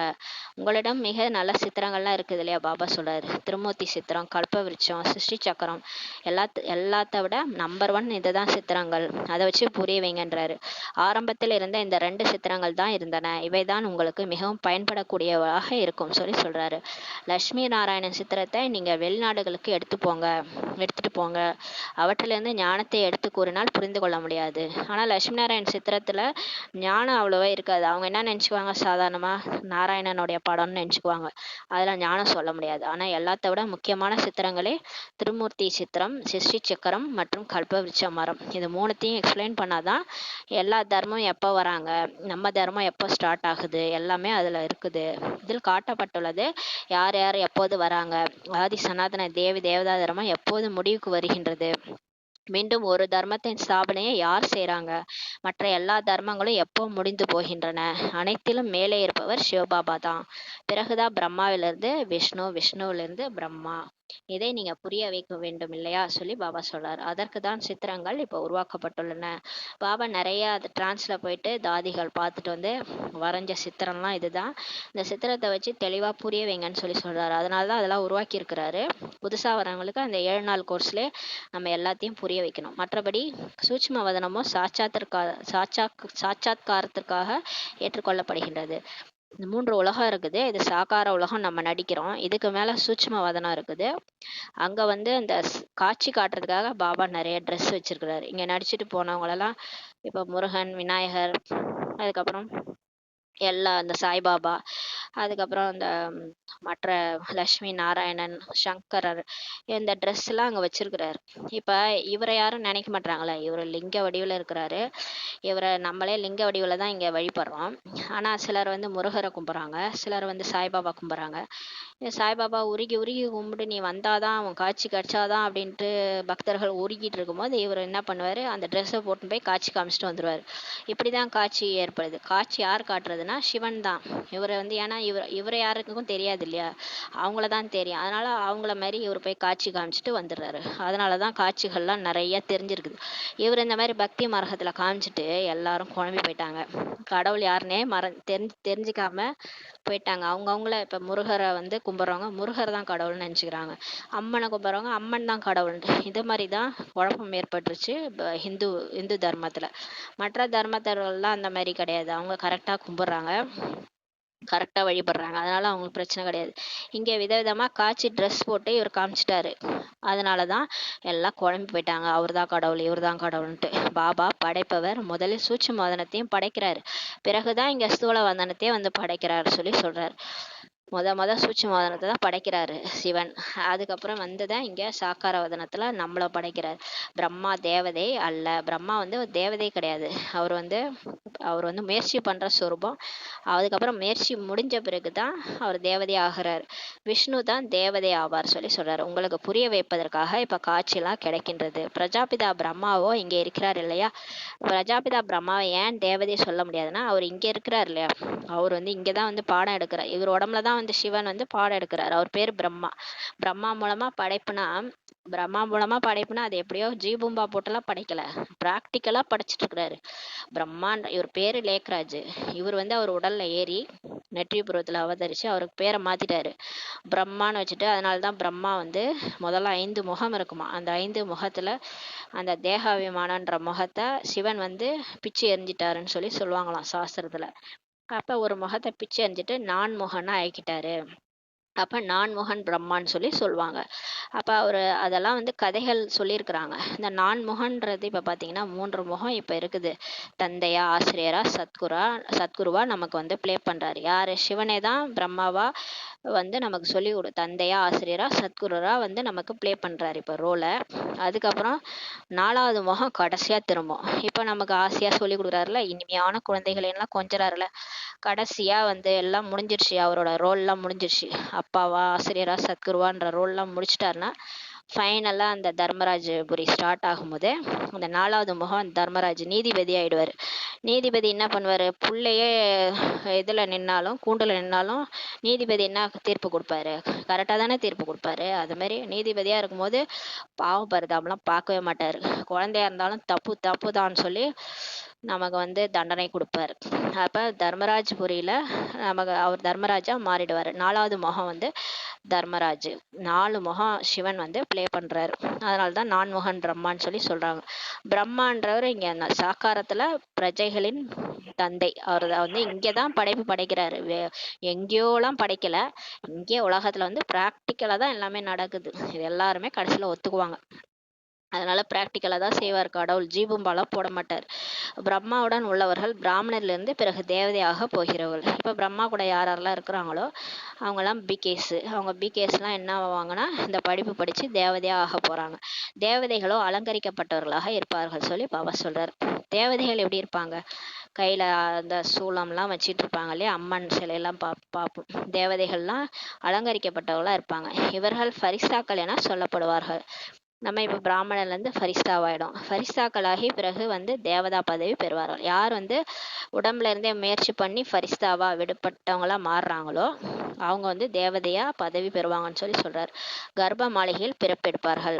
இப்ப நம்ம இந்த பிறவில கர்ப்ப சிறையில அம்மா வீட்டுல பிறந்தோம் இல்லையா, அடுத்த பிறவி நம்ம பாபா ஞானம் கேட்டதுனால சொர்க்கத்துல போய் கர்ப்ப மாளிகையில பிறவி எடுப்போம்னு சொல்லி சொல்றாரு. உலகம் மாறிக்கொண்டே இருக்கிறது. இப்போ உலகம் மாறிட்டே இருக்கு. இன்னும் போக போக நீங்க எல்லாத்தையும் பார்த்து கொண்டே இருக்க போகிறீர்கள். இப்ப பாபா முரளியில சொன்னதெல்லாம் நடக்க போகுது, எல்லாத்தையும் நம்ம பார்த்துக்கிட்டே இருப்போம்னு சொல்லி சொல்றாரு. இது ஒண்ணு நமக்கு புதுசு கிடையாது. போன காலமே இதே மாதிரிதான் பார்த்துட்டு போயிருக்கோம். நல்ல உறுதியானவர்களா ஆயிடுவீங்க. போக போக நீங்க ஸ்ட்ராங்கா ஆயிடுவீங்கன்னு சொல்லி சொல்றாரு. இன்னும் கொஞ்சம் சமயமே இருக்கிறது. இன்னும் கொஞ்ச காலம் தான் இருக்கு. நீங்கள் வந்திருப்பது நரனிலிருந்து நாராயண ஆவதற்காக. ஃபெயில் ஆயிட்டீங்கன்னா பிரஜை ஆகிடுவாங்கன்னு சொல்லி சொல்றாரு. இப்ப ஞானத்தை கேட்கிறோம் இல்லையா? இந்த ஞானத்தை வாழ்க்கையில அப்ளை பண்ணணும். சிலருக்கு வந்து அப்ளை பண்ணவே வராது. எப்பயும் போலே பழையபடியே டென்ஷன் ஆயிட்டே இருப்பாங்க. ஆனா பாபா எதுக்கு இந்த ஞானம் சொல்றாருன்னா, நம்ம வாழ்க்கையில ஒரு கஷ்டம் வரும்போது இது ஒரு நாடகம், அவங்கவுங்க நடிப்பு நடிக்கிறாங்க, அதெல்லாம் நம்ம அப்ளை பண்ணணும். அப்பதான் ரியாக்ட் பண்ண மாட்டோம். அந்த காமம், கோபம், பற்று, ஆசை, அகங்காரத்துல திரும்ப போக மாட்டோம். அப்படி போனோம்னா நம்ம ஃபெயில் ஆயிட்டோம்னு அர்த்தம். அதனால ஃபெயில் ஆயிட்டீங்கன்னா நீங்க அந்த 5 விகாரத்தை வெல்லலைன்னா பிரஜை ஆயிடுவீங்கன்னு சொல்லி சொல்றாரு. ராஜானா அந்த கர்மேந்திரியங்களுக்கு ராஜா ஆகிறவங்க ராஜா ஆயிடுவாங்க. அந்த கர்மேந்திரியங்களை அடக்க முடியல, தன்னோட மனசு புத்தியை அடக்க முடியல, தன்னுடைய கர்மேந்திரியம் கண்ணு காது மூக்கெல்லாம் அது இஷ்டத்துக்கு ஆடுது, அது இஷ்ட போக்கில் தான் ஆத்மா ராஜா செயல்படுதுன்னா, அப்போ ஆத்மா ராஜாவாகலைன்னா ஆத்மா வந்து பிரஜை ஆயிடும்னு சொல்லி சொல்றாரு. அங்க போய் சொர்க்கத்துல பிரஜை ஆயிடுவீங்கன்னு சொல்லி சொல்றாரு. சன்னியாசிகள் முதலானோர் இவ்விஷயங்களே புரிய வைக்க முடியாது. இந்த மாதிரி நிறைய இந்த ஞானம்லாம் சன்னியாசிகள் சொல்லி புரிய வைக்க முடியாது சொல்லி சொல்றாரு. ராமருடைய கௌரவத்தையே கெடுத்து விட்டாங்க. பாடுகின்றனர் ராமராஜா ராமர் பிரஜைன்ட்டு சொல்லியிருக்கிறாங்க பக்தி மார்க்கத்துல. பிறகு அங்கே இத்தகைய அதர்மத்தின் விஷயம் எப்படி இருக்க முடியும்? இது பாருங்களேன், ராமர் ராஜான்றாங்க, அவரோட பொண்டாட்டியே கடத்தின்னு போயிட்டாருன்னு சொல்றாங்க. இதெல்லாம் எப்படி நடந்திருக்கும்? ஒரு கடவுள் ராமர்னு சொல்றாங்க, அவரோட பொண்டாட்டியை கடத்திட்டு போற அளவுக்கு சும்மா விடுவாங்க? அந்த மாதிரிலாம் கிண்டல் பண்றாங்க மற்ற தர்மத்தினர். பாபா சொல்றாரு, ராமராஜான்னு சொல்றாங்க, அத்தகைய அதர்மத்தின் விஷயம் எப்படி நடந்திருக்க முடியும்னு சொல்லி கேட்கிறாரு. இவை அனைத்தும் பக்தி மார்க்கத்தின் விஷயங்கள். அதனால்தான் பாடப்படுகின்றது பொய்யான மாயை, பொய்யான உடல்ட்டு பாடப்படுகின்றது. 5 விகாரங்கள் தான் மாயான்ட்டு சொல்லப்படுவது. பாபா சொல்றாரு, காமம், கோபம், பற்று, ஆசை, அகங்காரம் இதுதான் மாயா. ஆனா நிறைய பேர் செல்வத்தை போய் மாயான்னு நினைச்சுக்கிறாங்க. பணம் வந்தா பணம் தான் மாயா, பணம் நிறைய வச்சிருக்காங்கன்னா அவங்க மாயா கூட வாழறாங்கன்னு சொல்லி சொல்றாங்க. ஆனா பாபா சொல்றாரு, அப்படின்னா லட்சுமி நாராயணர் என்ன மாயா கூட வாழறாங்க? லட்சுமி நாராயணன் தான் இருக்கிறதுல பெரிய செல்வந்தர். உலகத்திலேயே ரிச்சஸ்ட் யாருன்னு பாத்தீங்கன்னா லட்சுமி நாராயணர் தான். டெல்லி ஃபுல்லாவே அவங்களுடைய வீடு தெரியுமா, தங்க மாளிகை. லட்சுமி நாராயணர் அந்த மாதிரி வாழ்ந்தாங்க. அவங்களெல்லாம் மாயா கூடயா வாழ்ந்தாங்க? அவங்க நிர்விகாரி. பாபா சொல்றாரு, செல்வம் மாயா கிடையாது, செல்வம் வந்து சம்பத்து என்று சொல்லப்படுகிறது சொல்லி சொல்றாரு. மனிதர்களுக்கு இது கூட தெரிவதில்லை. மாயா என சொல்லப்படுவது எதுன்னு கூட மனிதர்களுக்கு தெரியல. மாயானா காமம், கோபம், பற்று, ஆசை, அகங்காரம். செல்வம் வச்சிருக்கிறது தப்பு இல்லை, அந்த செல்வத்து மேலேயே புத்தியை வச்சிருக்கிறது தான் தப்புன்னு சொல்லி பாபா சொல்றாரு. இதை பாபா இனிமேலும் இனிமையான குழந்தைகளுக்கு இப்ப புரிய வைக்கிறார். பாபா சொல்கிறார், நான் பரமாத்மா, என்னை விடவும் உயர்ந்தவர்களாக எஜமானர்களாக உங்களை ஆக்குகிறேன்னு சொல்லி சொல்றாரு. பாருங்களேன், நான் தான் இருக்கிறதுலே பரமாத்மா, உயர்ந்த ஆத்மா நான் தான், என்னோடையும் உயர்ந்தவர்களா உங்களை ஆக்குறேன்னு சொல்லி சொல்றாரு. தலைக்கு மேல தூக்கி வச்சுக்கிறாரு குழந்தைகளை. நீங்கள் படித்து கொண்டிருக்கிறீர்கள், எவ்வளவு உயர்ந்த படிப்பு தெரியுமா இது? மனிதர்ல இருந்து தேவதையாகிற படிப்பு. பகவான் ஒருவரே நம்மளை தேவதையாக ஆக்க முடியும்னு சொல்லி சொல்றார். பாட்டெல்லாம் கூட பாடுறாங்களே, மனிதன் என்பவன் தேவனாகலாம், வாரி வாரி வழங்கும் போது வள்ளல் ஆகலாம்னு சொல்லி பாடுவாங்க இல்லையா? அதெல்லாம் கரெக்டா தான் பாடி இருக்கிறாங்க. ஆனாலும் நம்மளே தேவன் ஆக முடியுமா? ஆக முடியாது. கடவுளால தான் நம்மள தேவதையா ஆக்க முடியும்னு சொல்லி பாபா சொல்றார். தேவதைகள் இருப்பதோ சத்தியுகத்துல, மனிதர்கள் இருப்பது கலியுகத்துல. தேவதைகள் வந்து சொர்க்கத்துல இருப்பாங்க. அவங்க பாக்குறதுக்கு எப்படி இருப்பாங்கன்னா மனிதர்கள் மாதிரி தான் இருப்பாங்க. ஆனாலும் அவங்கள்ட்ட தெய்வீக குணங்கள் இருக்கும், இயற்கையான அழகு இருக்கும். ஆனா இங்கே வந்து கலியுகத்துல மனிதர்கள் இருக்கிறாங்க, ஆனா எப்படி இருக்கிறாங்க? அசுர குணங்களுடையவர்களா இருக்கிறாங்க. நீங்கள் இப்போது சங்கம் யுகத்துல உட்கார்ந்து மனிதர்ல இருந்து தேவதையாகி கொண்டிருக்கிறீங்கன்னு சொல்லி பாபா சொல்றார். எவ்வளவு சுலபமாக்கி இப்ப புரிய வைக்கிறார் பாருங்க. தூய்மையாக அவசியம் ஆகணும்னு சொல்லி பாபா சொல்றாரு. ஆக பிரஜைகளையும் அதிகம் உருவாக்கணும். இப்ப நீங்க படிச்சுட்டு போய் மத்தவங்களுக்கு இந்த ஞானத்தை சொல்லி புரிய வச்சு பிரஜைகளை உருவாக்கணும். கல்பமாக நீங்க இவ்வளவு பிரஜைகளை உருவாக்குறீங்கன்னு சொல்லி சொல்றாரு. சத்தியுகத்தில் எவ்வளவு பிரஜைகள் இருந்தாங்களோ அவ்வளவு பிரஜைகள், 33 கோடி தேவதைகள் எல்லாரும் வெளியே வந்தாகணும்ன்றாரு. எல்லாரையும் நீங்க உருவாக்கும், நீங்க தான் எல்லாம் விழிப்படைஞ்சு உங்க பிரஜைகள் எல்லாம் கொண்டு வரணும்ன்றாரு. எல்லாரும் தூங்கிட்டு இருக்கிறாங்க. சத்தியோகம் இருந்தது, இப்போது இல்லை சொல்லி பாபா சொல்றாரு. ஒரு காலத்துல சொர்க்கம் இருந்துச்சு, இந்த உலகம்தான் சொர்க்கமா இருந்துச்சு, இப்போ இது நரகம் ஆயிடுச்சு, மீண்டும் சொர்க்கம் வரும் சொல்லி பாபா சொல்றாரு. இந்த லட்சுமி நாராயணர் உலகத்துக்கே எஜமானராக இருப்பாங்கன்னு சொல்லி பாபா சொல்றாரு. சித்திரங்களும் இருக்குது இல்லையா? இப்போ திருப்பதி கோயிலில் போகிறோம், அங்கே லட்சுமி நாராயணர் பார்க்குறோம், சிலை இருக்கு இல்லையா? சிலை இருந்தால் என்ன அர்த்தம்? அவங்க ஒரு காலத்தில் இருந்துட்டு போயிருக்காங்கன்னு அர்த்தம். இப்போ கண்ணகிக்கு சிலை இருக்குது, காந்தியடிகளுக்கு சிலை இருக்குது. அவங்கெல்லாம் ஏதோ ஒரு காலத்தில் இருந்துட்டு தானே போயிருக்காங்க, ஏதோ நல்லது செஞ்சுருக்குறாங்க, அதனால் அவங்க சிலை வச்சுருக்குறாங்க. அதுமாரி இந்த லட்சுமி நாராயணருக்கும் சிலை வச்சு வழிபடுறாங்க. என்ன நல்லது பண்ணிட்டு போனாங்க? ஏன் அவங்களுக்கு சிலை? ஏன்னா அவங்க உலகத்துக்கே எஜமானராக இருந்தாங்க. பாபா சொல்றார், இந்த ஞானத்தை நான் இப்போது உங்களுக்கு தருகிறேன், பிறகு மறைந்து போயிடும்னு சொல்லி சொல்றாரு. விநாசத்துல நம்ம மறந்துடுவோம், நம்மளும் இந்த உடலை விட்டு போயிடுவோம், விநாசம் முடிஞ்சு இந்த ஞானமே மறந்துடும்ன்றாரு. பிறகு துவாபர யுகத்துல இருந்து திரும்ப பக்தி ஆரம்பிச்சிடும், இந்த ஞானம் மறைஞ்சு போயிடும். நீங்க திரும்ப என்ன ஆயிடுவீங்க? கண்ணை கட்டி காட்டுல விட்ட மாதிரி அந்த ராவண ராஜ்யத்துக்கு போயிடுவீங்கன்னு சொல்லி சொல்றாரு. நீங்கள் வெளிநாடுகளிலும் இதை புரிய வைக்க வேண்டும். சிருஷ்டி சக்கரம் எப்படி சுற்றுது இதெல்லாத்தையும் வெளிநாட்டுல போய் புரிய வைங்கன்றாரு. இப்போ 196 கண்ட்ரீஸில் எல்லாரும் இந்த பாடம் இதே நேரம் கேட்டுட்டு இருக்கிறாங்க. லட்சுமி நாராயணரின் சித்திரத்தோடு மற்ற தர்மங்களை பாபா சொல்கிறாங்க, சிருஷ்டி சக்கரம் எப்படி சுற்றுகிறதுன்ட்டு நீங்கள் வெளிநாட்டிலையும் புரிய வைக்க முடியும். லட்சுமி நாராயண் சித்திரத்தோடு மற்ற தர்மங்களை சேர்ந்தவர்களுக்கோ தொடர்பு கிடையாது சொல்லி பாபா சொல்கிறாரு. இப்போ லட்சுமி நாராயணன் நம்ம தர்மத்தோட தான் தொடர்பு இருக்கு, மற்ற தர்மங்களுக்கு லட்சுமி நாராயணனுடைய தொடர்பு கிடையாது. அதனால் பாபா சொல்கிறார், இந்த திருமூர்த்தி மற்றும் கல்பவிருட்சம் முக்கியமான சித்திரங்கள் ஆகும் சொல்லி சொல்றாரு.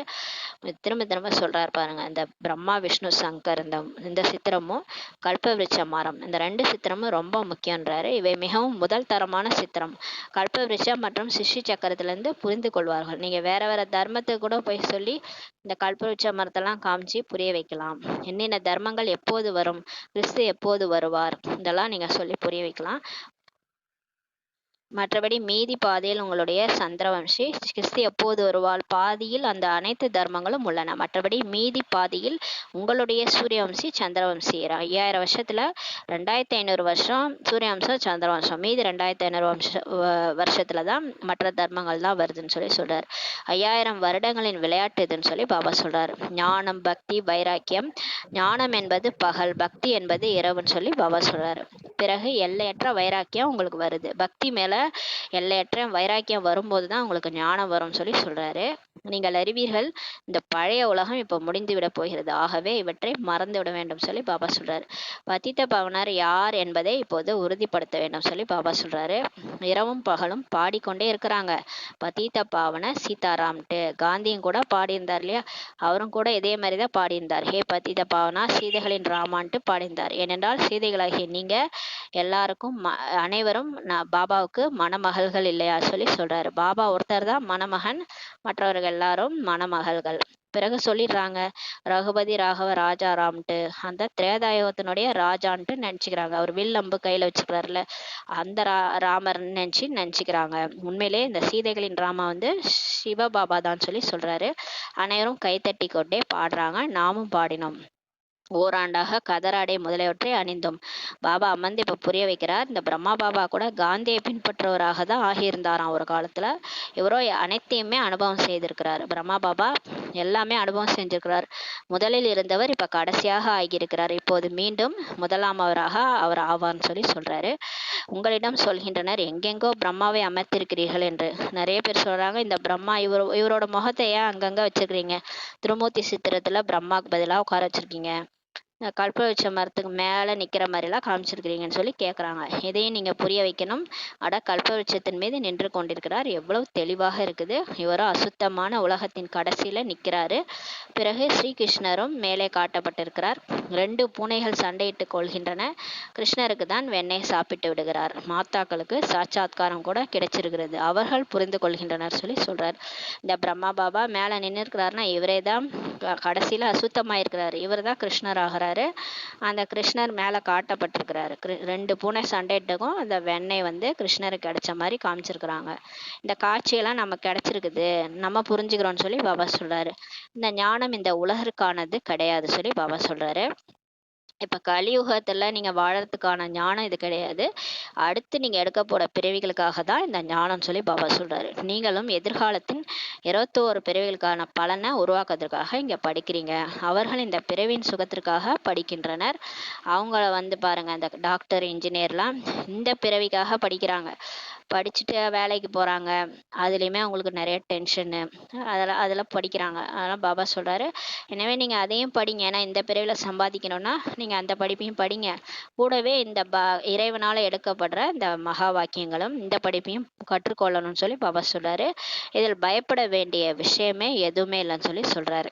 இதில் எதுவும் பயப்படாதீங்க, இந்த படிப்பையும் படிங்க, அந்த படிப்பையும் படிங்கன்னு சொல்கிறார். ஆன்மீக ஞானத்தை ஏன் எடுக்கக்கூடாது? படங்களை எடுத்து சென்று புரிய வைக்க வேண்டும். இது ஆன்மீக கல்வி தானே, இதை ஏன் கற்றுக்கூடாது? எல்லாருக்கும் படத்தை எடுத்துகிட்டு போய் புரிய வைங்க. ஞானம் அனைவருக்குமே மிக அவசியமாகும் என சொல்லுங்கள். குழந்தைகள் எழுந்து நிற்பதில்லை, தயாராவதில்லை. பாபா சொல்றாரு, இருந்தாலும் நிறைய பிகே குழந்தைகள் எழுந்து நிற்க மாட்டாங்க, தயாராக மாட்டாங்க, வேலை பளுவில் சிக்கிக்கிறாங்கன்னு சொல்லி சொல்றாரு. நிறைய பேருக்கு கர்ம கணக்கு வழக்கு இருக்குது, வேலைக்கெல்லாம் போக வேண்டியதா இருக்குது, சிக்கிக்கிறாங்கன்னு சொல்லி சொல்றாரு. பந்தனத்துல விடுபட்டவர் என்றால் பிறகு சேவையில் ஈடுபட்டு விட வேண்டும். சிலருக்கு பந்தனமே இருக்காது, குழந்தையும் இருக்காது, வேலைக்கும் போக மாட்டாங்க, ஒன்றும் அவங்களுக்கு வீட்லேயும் வேலை இருக்காது. அந்த மாதிரி இருக்கிறவங்க சேவையில் ஈடுபடலாம்னு சொல்லி பாபா சொல்கிறாரு. அனைவரும் ஸ்ரீமத் படி நடப்பவர்களாக இல்லை, எல்லாருமே ஸ்ரீமத் படி நடக்கிறவங்களா இல்லைன்னு சொல்லி பாபா சொல்கிறாரு. இடையில் மாயை அடி கொடுத்து விடுகிறது. இடையிடையில மாயா அடி கொடுக்குது. ஏன்னா ஸ்ரீமத் படி நடக்கலைன்னா மாயா அடி கொடுக்க சொல்லி கட்டளை கொடுத்துருக்காரு பாபா. சில குழந்தைகளுக்கு மிகவும் ஆர்வம் இருக்குது, ஆனால் நாம் சென்று பலருக்கும் நன்மை செய்வோம் என்ற போதை ஏறுவதில்லை. சிலருக்கு இந்த ஞானம் பிடிக்குது, வராங்க கேட்குறாங்க, ஆனால் போய் மற்றவங்களுக்கு சேவை செய்கிற அந்த போதை இல்லை. பாபாவும் இந்த இளமை பருவத்தில் ஏமாற்றத்தை ஏன் அடைய வேண்டும்ட்டு புரிஞ்சுக்கிறாரு சொல்லி சொல்கிறாரு. அது இப்போ சின்ன குழந்தையா இருக்கிறாங்க, சின்னவங்களா ஜாயின் பண்ணுறாங்க இல்லையா, அவங்கள ஏன் ஏமாற்றம் அடையணும்னு சொல்லி பாபா புரிஞ்சுக்கிறாராம். நாங்கள் பாரதத்தை முன்னேற்ற வேண்டும் என சொல்ல முடியும். உண்மையான சேவை செய்து மனிதர்களை தேவதையாக ஆக்க வேண்டும் சொல்லி பாபா சொல்றாரு. பாபாவுக்கு ஆச்சரியம் ஏற்படுதான், போதை ஏறுவதில்லை, ஆகையால் ரஜோ புத்தின்ட்டு பாபா சொல்றாரு. இந்த மாதிரி கடவுளே பாடம் எடுக்கிறாருன்னா இவங்க அதை இன்ட்ரெஸ்டாகவே கேட்க மாட்றாங்க, போதையே அவங்களுக்கு ஏற மாட்டுது. அதனால பாபா அவங்களுக்கு ரஜோ புத்தின்னு சொல்லி சொல்றாரு. மிக நல்ல வாய்ப்பு இருக்குது, பலரும் ஞானத்தின் கர்வம் மிக்கவராக இருக்கிறாங்க, ஆனால் டிசர்வீஸ் செய்யறாங்க, நேரெதிர் சேவை செய்யறாங்க. சில பிகேஸ் பாருங்களேன், நல்ல ஞானம் இருக்கும், ஆனா அந்த திமிரு கர்வம் இருக்குது, அவங்க ஞானத்தினுடைய திமிரு இருக்கிறதுனால சேவை செய்யாம டிசர்வீஸ் செய்யறாங்கன்னு சொல்லி சொல்றாரு. அவர்களுக்கும் பாபாவுக்கும் மட்டுமே இது தெரியும், வெள்ளத்துக்கு தெரியும், வெள்ளம் உள்ள பைக்கு தெரியும்ன்ற மாதிரி யார் யார் தப்பு செய்யறாங்களோ, தப்பு செய்யறவங்களுக்கும் பாபாவுக்கு மட்டும்தான் அந்த விஷயம் தெரியும்னு சொல்லி சொல்றாரு. ராகுவின் கிரகச்சாரம் பிடிச்சிருது, நிறைய பேருக்கு ராகு கிரகச்சாரம் பிடிச்சிருது.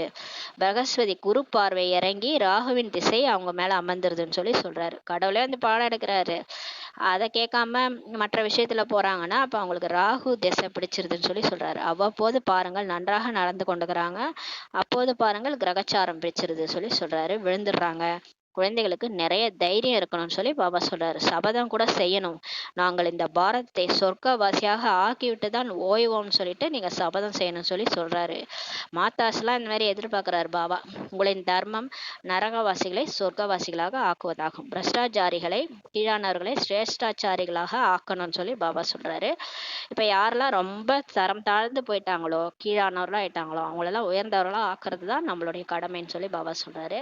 பாபா நன்றாக போதை ஏத்துறாரு, ஆனாலும் குழந்தைகளுக்குள் வரிசை கிரமமாக தான் போதையே ஏறுதுன்னு சொல்லி சொல்றாரு. நல்லது.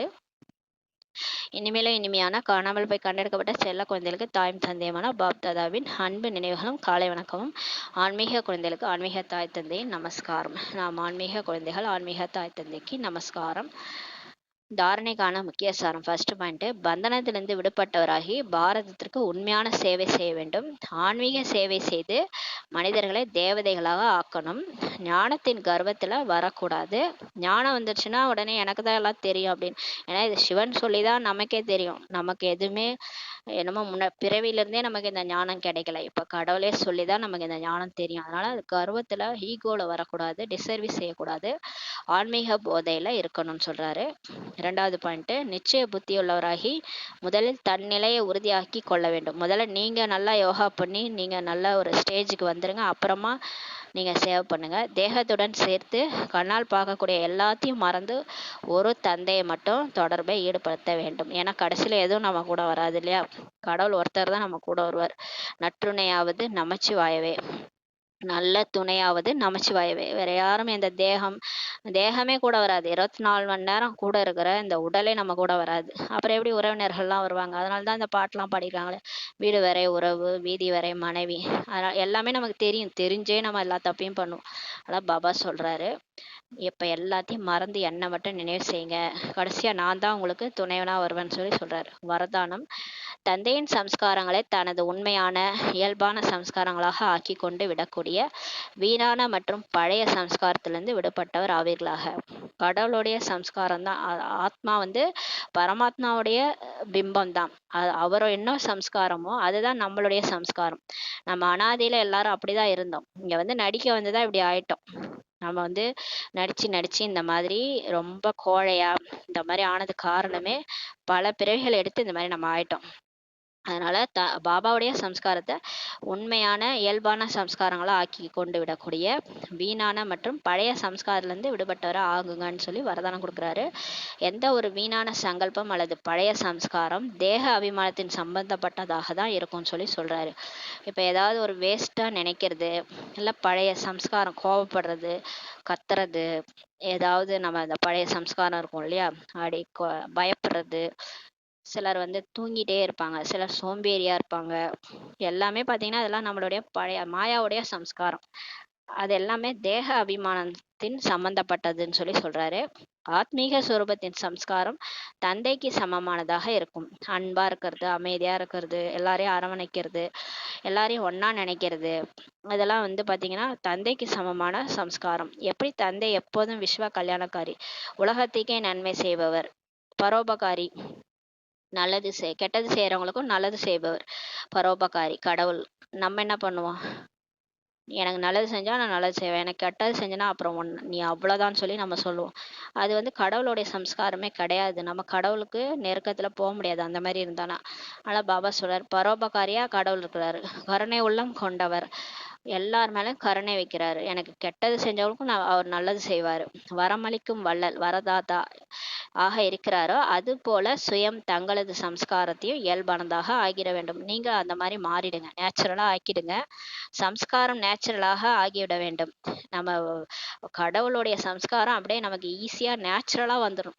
அன்பா பழகிறது, அமைதியா இருக்கிறது, அறிவோட செயல்படுறது, பகுத்தறியும் சக்தி வச்சு நல்லவங்க யாரு கெட்டவங்க யாருன்னு கண்டுபிடிக்கிறது, சக்திசாலியா இருக்கிறது, இதெல்லாம் அப்படியே நேச்சுரலா ஆயிடணும். வந்து எப்படி பழையபடி இருக்கக்கூடாது. கோழையா இருக்கிறது, பயப்படுறது, நல்லவங்க யாரு கெட்டவங்க யாருன்னு தெரியாமலே ஏமாந்து போறது, இதெல்லாம் நம்ம சம்ஸ்காரமே கிடையாது. சக்திசாலியா இருக்கணும், அன்பாகவும் இருக்கணும். நம்மளை பார்த்தாலே எல்லாருக்கும் எப்படி இருக்கணும்? பயம் வரணும். சக்திசாலியா இருக்கணும். பயம்னா அந்த பயம் கிடையாது, காட்டு மிராண்டி மாதிரி கத்துவாங்க அந்த மாதிரி பயப்படுறவங்க கிடையாது. ஒரு அம்மனை பார்த்தா எப்படி ஒரு பயம் வருது? ஒரு அம்மன் சிலையை பார்த்தா அவங்க சக்திசாலியா இருப்பாங்க. காளி சிலையை பாருங்க, சக்திசாலியா இருப்பாங்க. காளிக்கு முன்னாடி யாரும் தவறே செய்ய மாட்டாங்க. அந்த மாதிரி நம்ம இருக்கணும். அன்பாவும் இருக்கணும், சக்திசாலியாவும் இருக்கணும். கடவுளுடைய சம்ஸ்காரத்தை நம்ம சம்ஸ்காரமா இயல்பானதா ஆக்கிடணும்னு சொல்றாரு. அந்த மாதிரி இருக்கும்போது தான் நம்ம வந்து கரெக்டா இருக்கிறோம்னு அர்த்தம். சம்ஸ்காரம் அமைவது என்றால் எண்ணம், சொல் மற்றும் செயல் இயல்பாகவே அதே பிரகாரம் நடப்பது சொல்லி சொல்றாரு. ஒரு சம்ஸ்காரமாவே ஆயிடுச்சுன்னா நம்ம எண்ணத்துல என்ன இருக்குதோ அதுதான் சொல்லுல வரும், எது சொல்லுல வருதோ அதுதான் செயலாவே இயல்பாகவே வரும்னு சொல்லி சொல்றாரு. அதுக்காக நம்ம உருவாக்க வேண்டிய அவசியம்லாம் கிடையாது, அப்படியே இயல்பாவே இருக்கும்னு சொல்லி சொல்றாரு. வாழ்க்கையில் சம்ஸ்காரம் என்பது ஒரு சாவி போல. நம்மளோட வாழ்க்கையில நம்மளுடைய சம்ஸ்காரன்றது ஒரு சாவி மாதிரின்றாரு. அதன் மூலம் தானாகவே நீங்க நடந்துகிட்டே இருப்பீங்கன்னு சொல்லி சொல்றாரு. இப்ப பண்றாருல நம்மள முன்னாடி பழைய இதுல நம்ம எப்படி இருந்தோம், நம்ம சம்ஸ்காரம் இப்ப மாத்திட்டு இருக்கிறாரு. காலையில அமிர்தவேளை எழுந்திருக்க வைக்கிறாரு, முரளி படிக்க வைக்கிறாரு, கர்மயோகியா இருந்து வேலை செய்ய வைக்கிறாரு, எல்லாத்தையும் பண்ண வச்சிட்டு இருக்கிறாரு, மாத்திட்டு இருக்கிறாரு. ஒரு ஆள் வந்து உலகத்தையே மாத்திட்டு இருக்கிறாரு. இதுல 196 கண்ட்ரீஸ்ல அவ்வளோ பிகேஎஸ், 20 லட்சம், அப்ப 20 லட்சம், இப்ப எவ்வளவு பேர் இருக்காங்களோ சொல்ல முடியாது. அவ்வளவு பேர் இந்த இந்த லைஃப் ஸ்டைலை ஃபாலோ பண்ணிட்டு இருக்கிறாங்க, சம்ஸ்காரமாவே மாத்திட்டு இருக்கிறாங்க. அப்ப இது சாவி மாதிரி அப்படியே மாத்திட்டு இருக்கிறாரு. அதன் மூலம் நம்ம தானாகவே நடந்துகிட்டே இருப்பீங்கன்னு சொல்லி சொல்றாரு. இந்த மாதிரி யார் சம்ஸ்காரத்தோட உடலை விடுறாங்களோ அடுத்த பிறவில சொர்க்கத்துல போய் பிறந்துருவாங்க. அதுக்குதான் மாத்திட்டு இருக்கிறாரு. நம்ம மாறலைன்னா அப்புறம் இங்கேயே பிறந்துருவோம், கலியுகத்திலே பழையபடி வாழறோம், பழையபடியே அப்படியே இருக்கிறோம். எதையுமே விடல. 5 விகாரங்கள விடல. நான் எல்லாமேனா அப்ப இங்கேயே வந்து திரும்ப பொறந்துருவோம். இப்பயே சரீரம் விட்டா கூட திரும்ப இங்கேயே பொறந்துரும். அதான் சொல்லுவாரு, ஞானம் என்ற கனல்ல பாருங்க, நான் இப்ப சரீரம் விட்டா என்ன பதவி அடைவேன்றது உங்களுக்கே தெரியும்னு சொல்லி சொல்லுவாரு. பிறகு உழைப்பு செய்ய வேண்டிய அவசியமே இருக்காது சொல்லி பாபா சொல்றாரு. நீங்க தானாகவே இயல்பாவே உங்க நேச்சரா சம்ஸ்காரம் ஆயிடுச்சுன்னா, அதுக்கப்புறம் நீங்க கஷ்டப்பட்டு பாபாவ நினைக்கிறேன், பாபா உன்ன மறந்து போயிடுறேன்லாம் சொல்லவே மாட்டீங்க. ஏன்னா அது ஒரு சம்ஸ்காரமாவே மாறிடும். பாபா கூடவே அப்படியே எழுந்திருப்பீங்க. பாபாவுக்கு குட் மார்னிங் சொல்லுவீங்க. முரளி படிப்பீங்க. அப்படியே பாபா பாபா பாபான்னு அன்னைக்கு நாள் முழுதும் ஓடும்.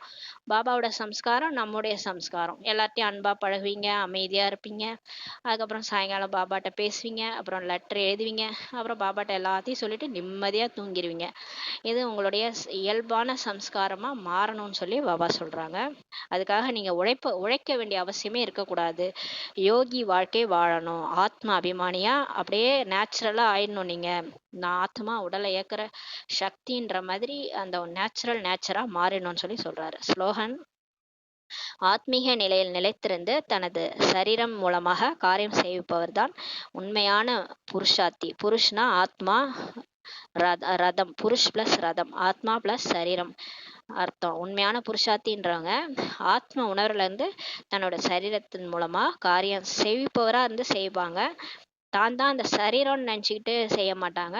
நான் ஆத்மா இந்த உடலை இயக்குறேன்ட்டு நினைச்சுக்கிட்டு இயக்குவாங்க. அவங்கதான் உண்மையான புருஷார்த்தின்னு சொல்லி பாபா சொல்றாரு. முன்னெல்லாம் நம்ம பாருங்க, கைய வலிக்குது, காலை வலிக்குது, இவ்வளோ வேலையா நான் செய்யணுமான்ட்டு நம்ம தான் செய்ய போற மாதிரி. ஆக்சுவலா இந்த உடல் செய்து கை மூலமா இந்த உடல் செய்து இன்ஸ்ட்ருமெண்ட் செஞ்சிட்டு இருக்கு. நான் ஆத்மா சும்மா தான் உட்காந்துட்டு நெற்றி புறத்துல இயக்கிட்டு இருக்கிறேன், இந்த உடலை இயக்கிட்டு இருக்கிறேன். அந்த மாதிரி அந்த உடலை நம்ம இயக்குற சக்தியா யார் பண்றாங்களோ அவங்கதான் உண்மையான புருஷார்த்தி ஆவார்கள் சொல்லி பாபா சொல்றாங்க. ஓம் சாந்தி.